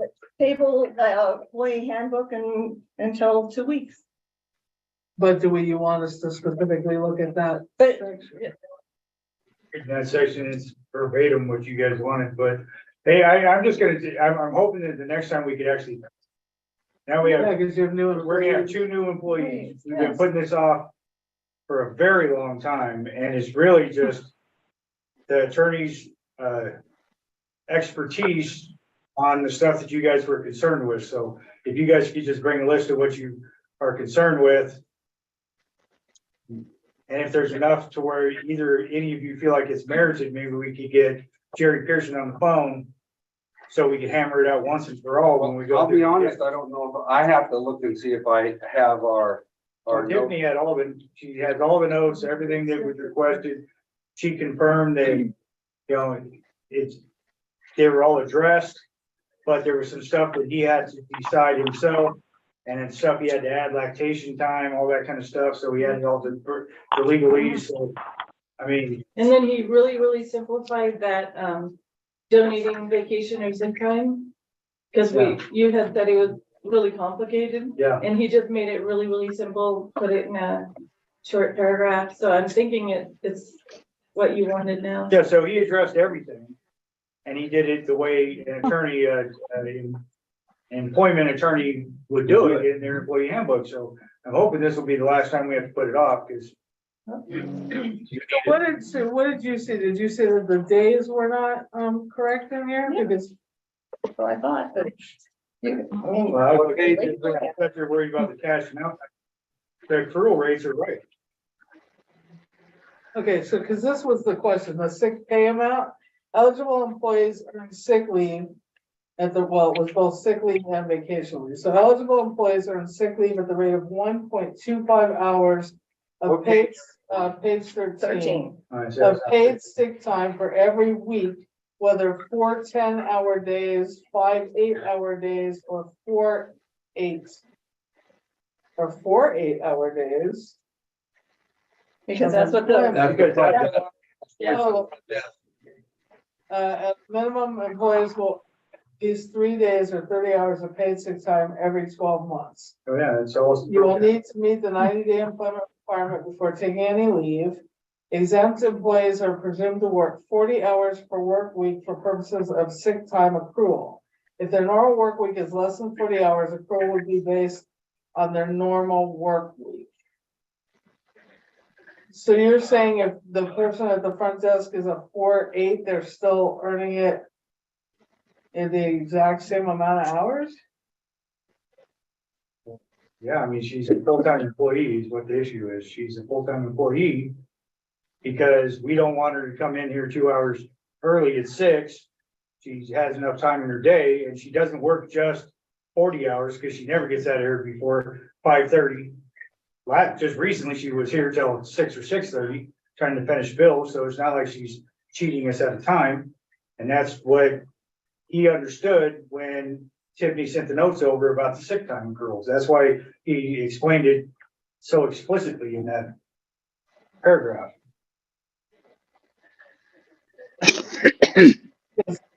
He did put in what we, this other stuff is what we said. As far as keeping a certain amount of sick pay, that's in there. Yeah. Yeah, we're gonna table, let's just bring all our notes on next week, Okay, let's next just, meeting, and we'll hash it out. Cool. Okay, new business, number 19. Discussion, so did we vote on that table? Mhm. There wasn't a second? oh, sorry. So she's gonna get 50 hours of sick time a year. Is that what we're saying? Let me go back to the end. That's what they all are. Well, cause that's what it comes out to. That's what I'm saying. That's what they're all getting. Well, we already, Dude, it says they will earn at least 3, yeah, that's what it is, yeah. That's what it's been, that's what she was hired on as. I mean, if you guys wanna pay $2 or 2 hours more a day to bring her in full-time to where she works the 40 hours, but then we're losing the money that she's getting on sick time by paying her to be here. I did just find a typo in the table of contents, use of paid sick leave is missing the leave, it's the V. Okay, so sharpen your pencils in your highlighters. Yes. Okay, you good on that? well, we have to table it. Okay, I'll entertain a motion to table Number There's a 18. motion on the floor, but there's no second. I'll second it. okay, motion has been made and seconded. Roll call directors, Director Gibson, Aye. Director Nyman, Aye. Director Schoenberg, Director Kelly, Aye. Director Garcia is an aye. Motion 5-0-0, Did we say motion carried. what meeting we're gonna put it This on? I said next 2 weeks. meeting, I yeah. said these- 2 weeks. Okay, thank you. I wasn't. Number 19, discussion vote on district's record retention policy. That's the one that I had, some issues Yeah, they're all with. spelled out for us. Yeah. Did you go through that one?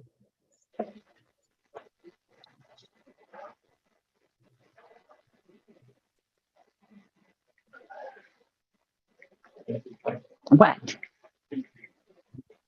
Looking at the table on page 7 of 18. Of all the different types of files that we have.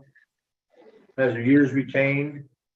The storage required prior to destruction of records. And I thought that pretty much spelled it out for us. Actually, there's 2, 3, 4, 5, 6, 7. 7 pages of all types of, Well, would you like to speak? Go yeah, ahead. I'm just saying that I have some issues with this. So one of my issues is preliminary engineering reports, plans, maps What page are you on? page 7. Okay, He only has us retaining it for 10 years.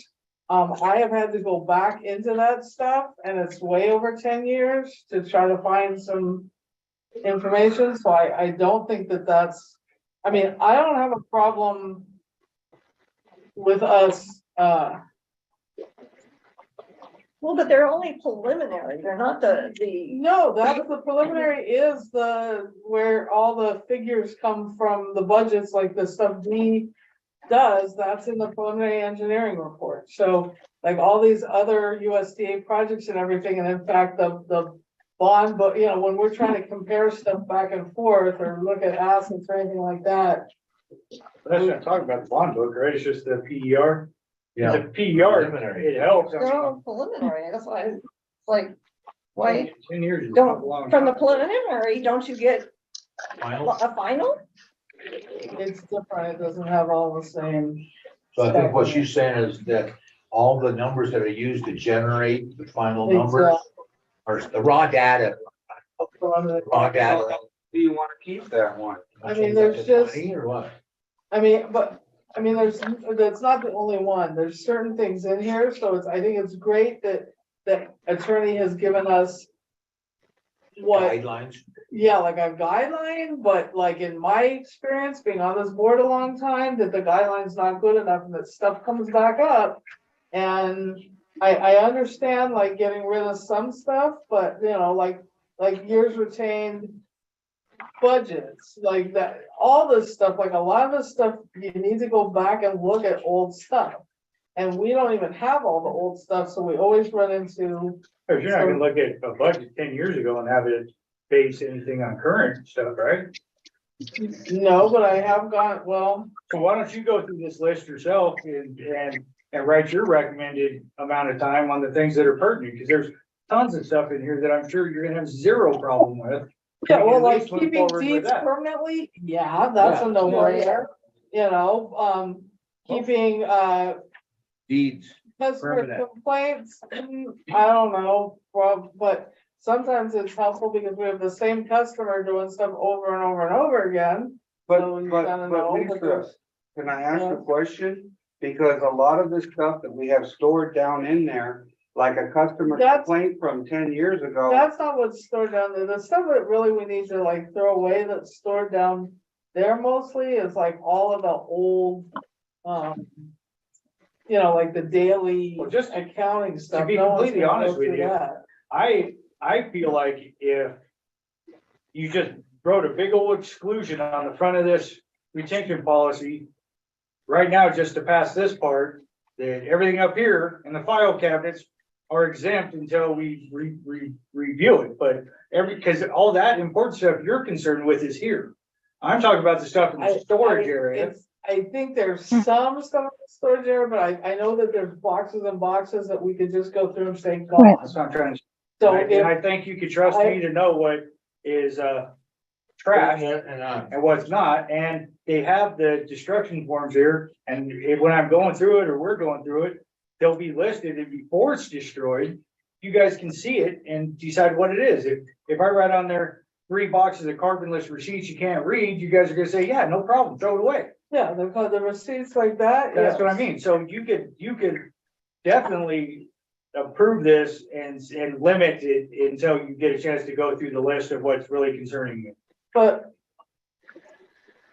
I know that there's some stuff in that because I went through that years and years and years and years ago and we never moved up. In fact, more stuff got moved down That's what there. I'm saying, so I'm just saying you could trust me in the fact that I know what's important, the things I'm gonna list, and the only things gonna go in the trash are things that are listed on the form provided.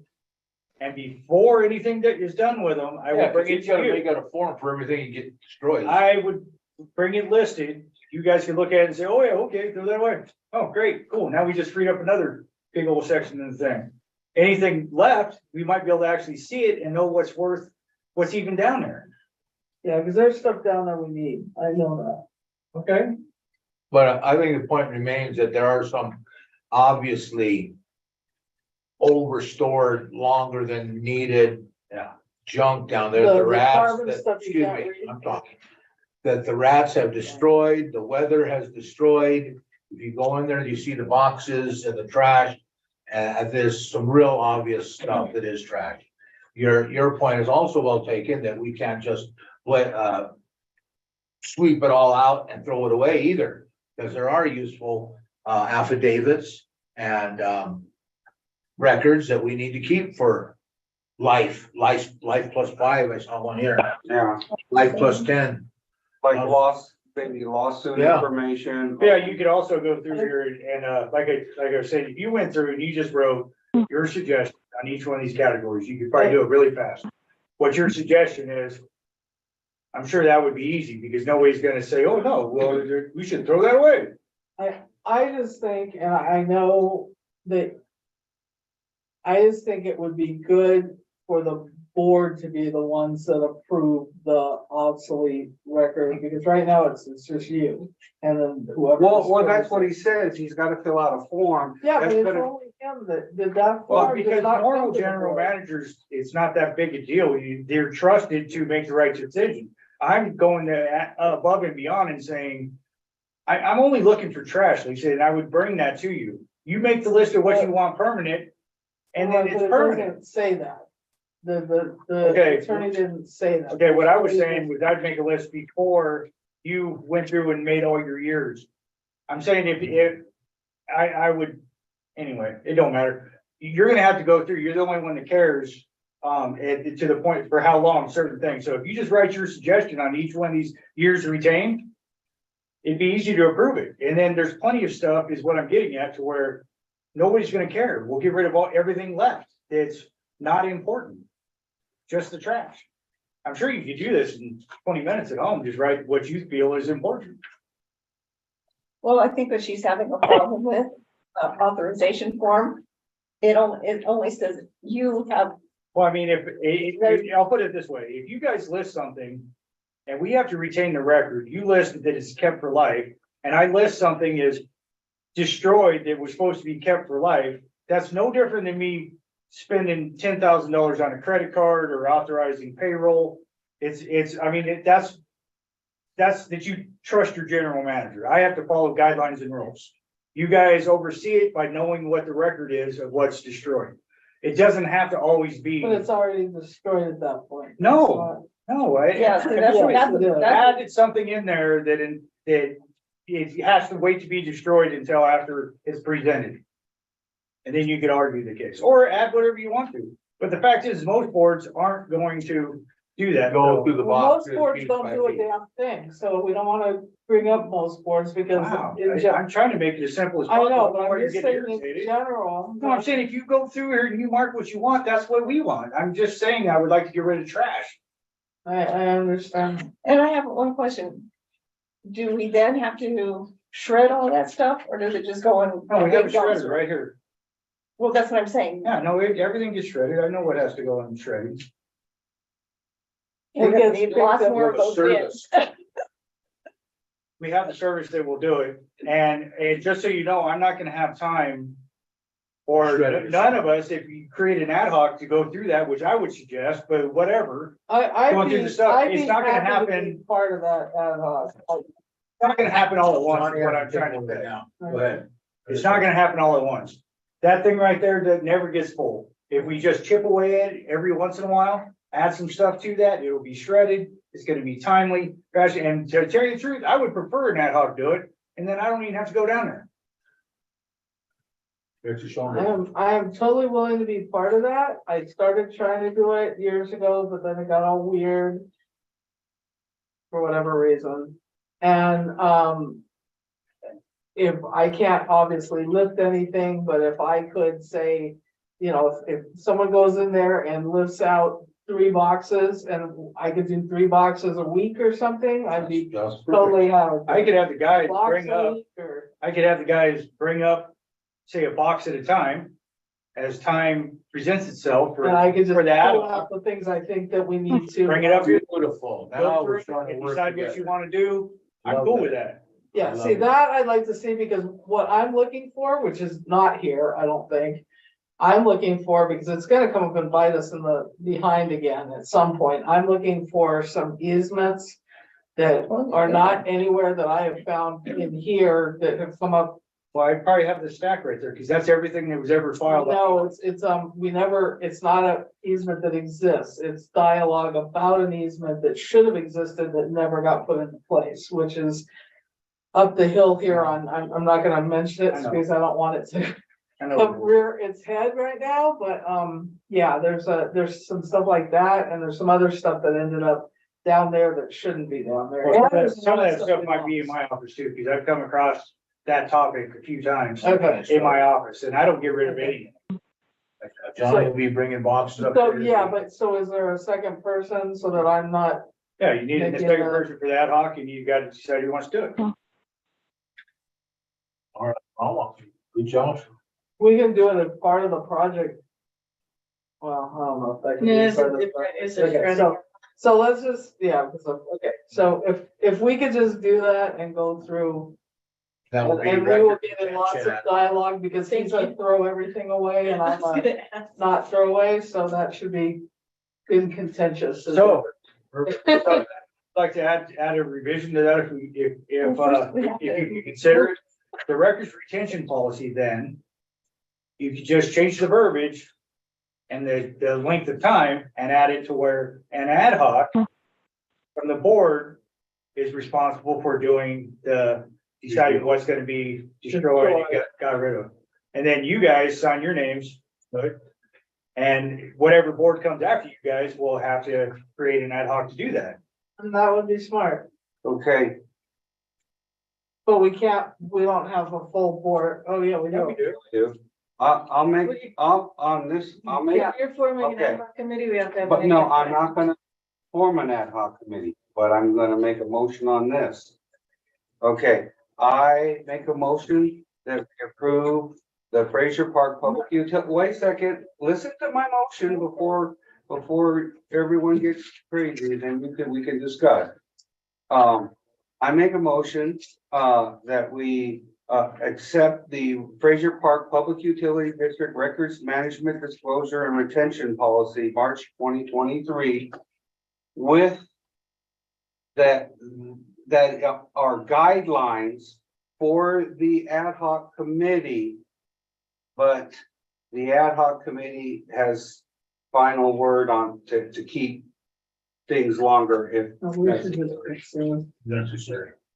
what's. You can't really do that because it's a mess. Again, I'm gonna say that the ad hoc needs to go through, make the recommendations on time for each document listed, because it's a comprehensive listing.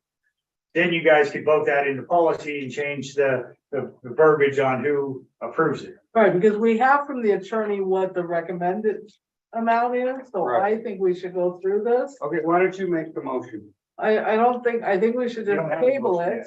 And we should form an ad hoc committee, and the ad hoc committee will go through this and a couple blocks at a time, because we also need to change the wording on that very last document, the authorization to destroy obsolete records and the authorization to destroy damaged records.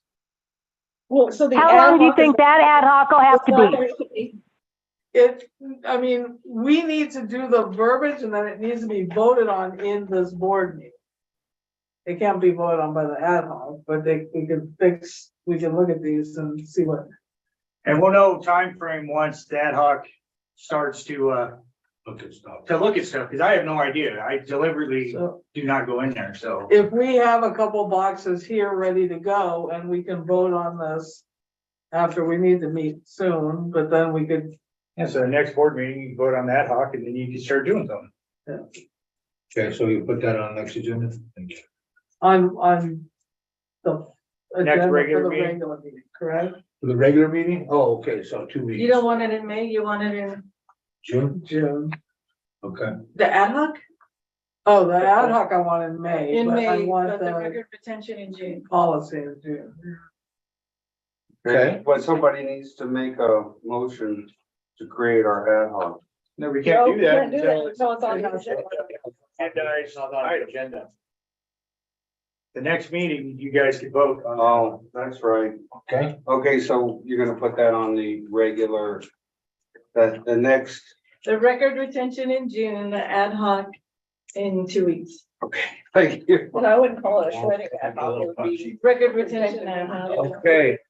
Cause some of this gets really weird and complicated, like vehicle files and things like that that we're dealing with right now. Okay, let's go to number 20. Discuss and vote on general manager's contracts.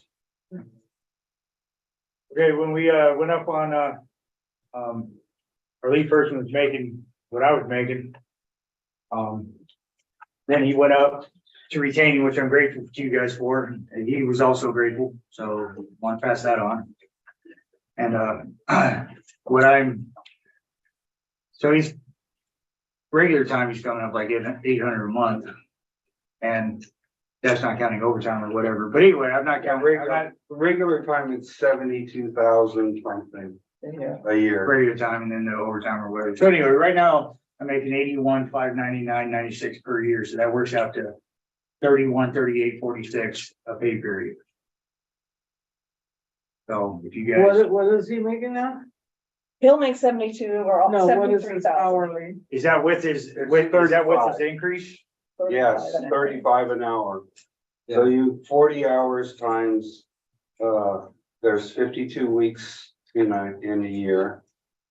Okay, that's 2,080 times 35.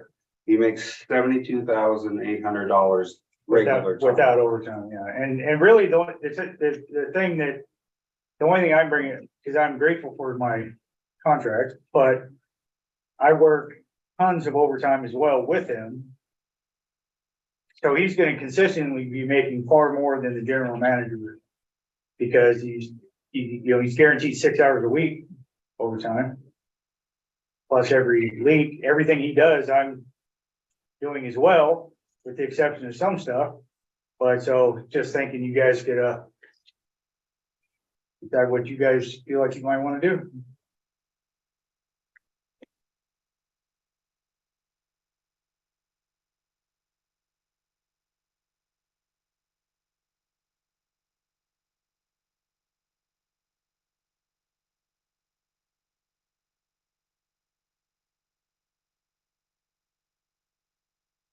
I was gonna make a suggestion that's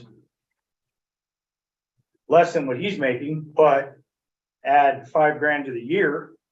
That works out to 192 for every 2 weeks for a pay period. So that's $96 more a week.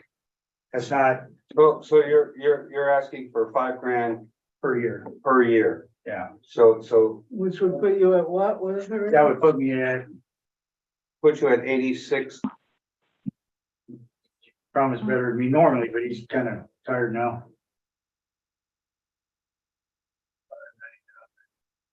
Six, what? What do you make a year? Let's say 86, 599, 96. What do you make a year now? 81, 599, 96. 51, 95. Because one thing threw me for a minute and made me panic for a second, the 10-year contract you signed still said 80,000. I thought, oh no, why am I making, No, because it goes. why am I making 31? But right after that contract was signed, my annual COLA went in. Yeah, you got COLA. It was right at the right at the same time, so that's why I'm making 81,599.96. 81, 5, When did we 95. sign? Last year? Yes, like September. September, yeah, I don't have the signed copy. The signed copy is in Tiffany's office. Take it to you, Bill. Oh, okay. I made it easy. What's that? When it was signed. The last one's in the note. So you're looking at wanting to make Okay, we- 86, 595.96 plus the regular 2.5 COLA, is what you're saying? Yeah, and I mean, Yeah.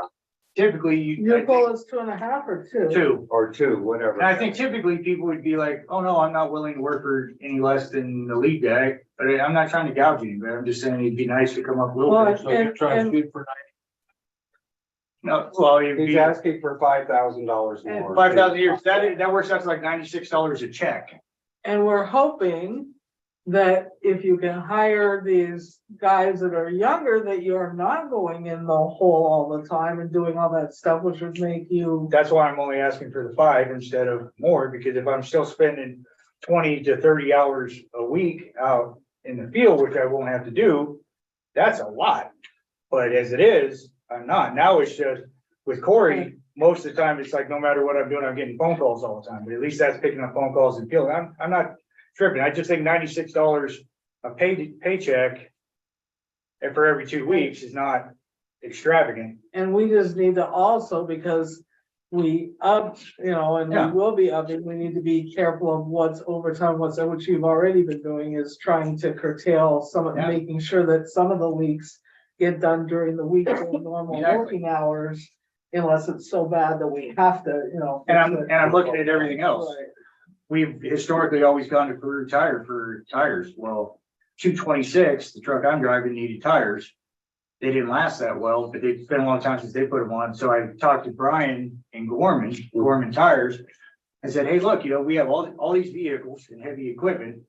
We get a supposed government discount from Carew Tire, but what can you do? He said, well, for a 60,000 mile an hour tire, it looks like the ones we get from Carew, Hancooks, with the warranty, or we've got a warranty, 60,000 miles. We still came in just under what Carew with the supposed government discount is. And he's locked it into where this would be a 20% discount for us as a business for all of our stuff. And we don't have to go off the hill. Don't have to go off the hill, so I'm already starting to look at trying to save money in every way I can. Places, yeah. Good job. So appreciate that. So basically, the amount in your contract would be, start at 86,595.96. Yeah, we would just change that. Or just Or round, round it off, wrong, because it's gonna go up 2%, In but it's September. gonna be like these really weird numbers every time, so. so what, you wanna say 86.6? What is it right now? 86, it would be 86,595.96. Kicking $4 or $3. So make it 86,600. If that's, yeah, or just something Yeah. around there. 86,599. Yeah, 86. Yeah. I'm okay with that. I'll entertain a motion.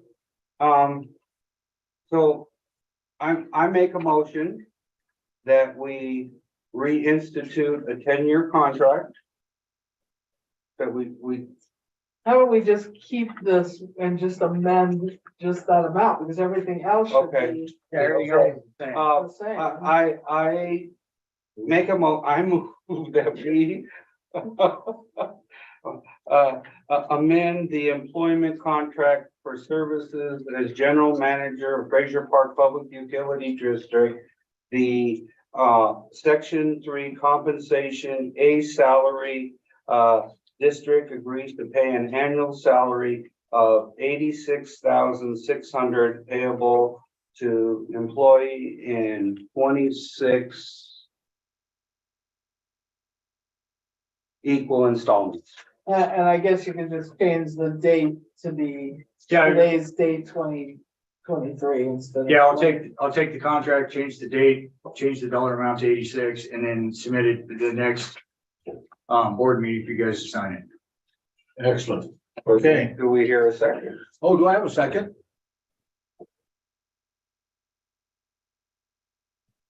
Yeah, I'll second that with the amendment of the date and the friendly amendment of the date change and the amount change, but everything else remaining the same.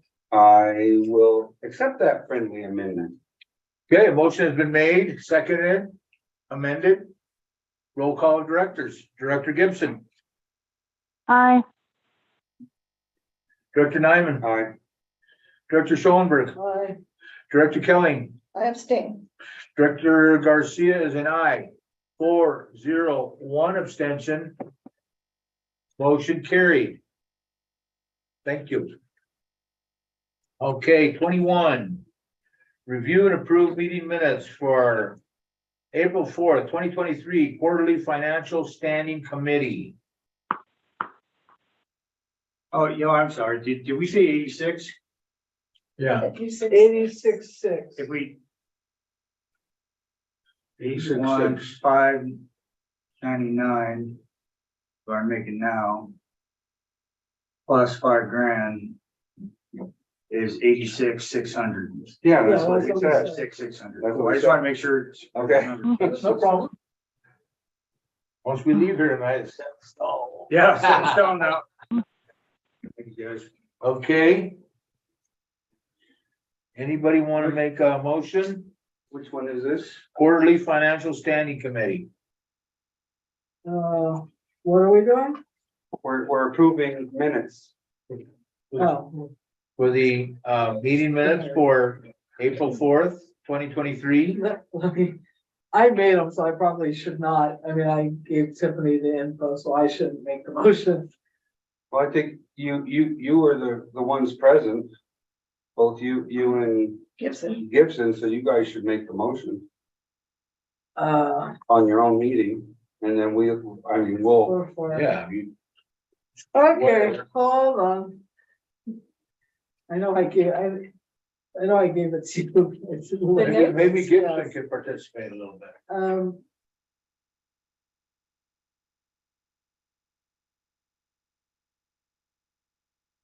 This is the April 4th one. Director Gibson, would you like to make a motion? Sure, I'll make a motion that we accept the minutes for Tuesday, April 4th, 2023. What is this, standing financial meeting? A quarterly financial standing committee. For the quarterly financial committee, standing committee, and with any amendments or errors that may be found. Okay, motion has been made. Do I have a second? Can I make a friendly amendment that it just follow the traditional wording that Tiffany has, and then I will second it? Great. Director Gibson.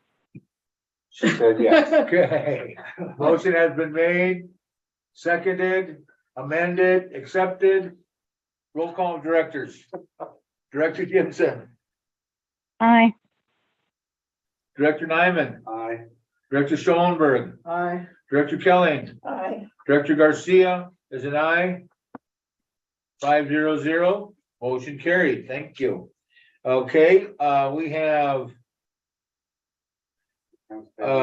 standing committee. Okay, I'll make a motion. To approve the accounts payable standing committee meeting minutes for Tuesday, April 11th, 2023 at 11 a.m.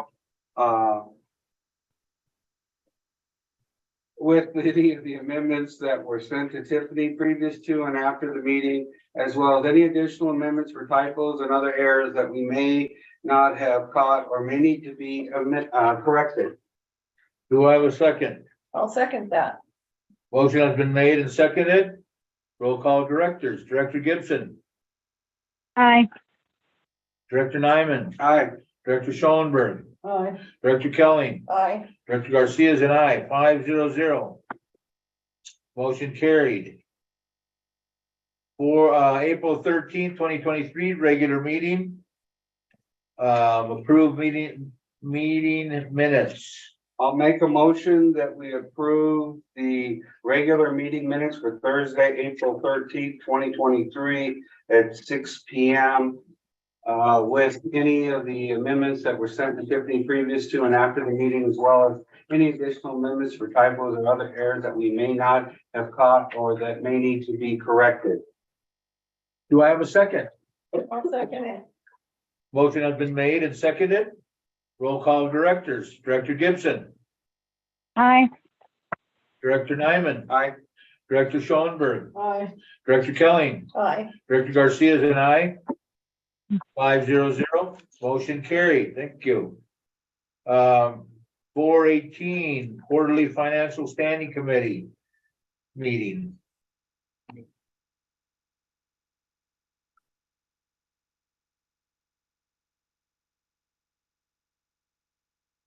I'll move that Aye. we. Go ahead, Director Gibson.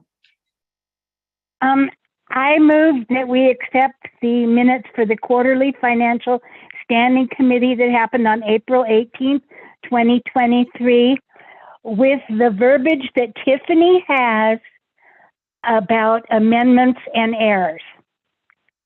Did I do better that time? That's good. Do I have a second? I'll second that. Motion has been made and seconded. Roll call of directors. Director Gibson, Aye. Director Nyman, Aye.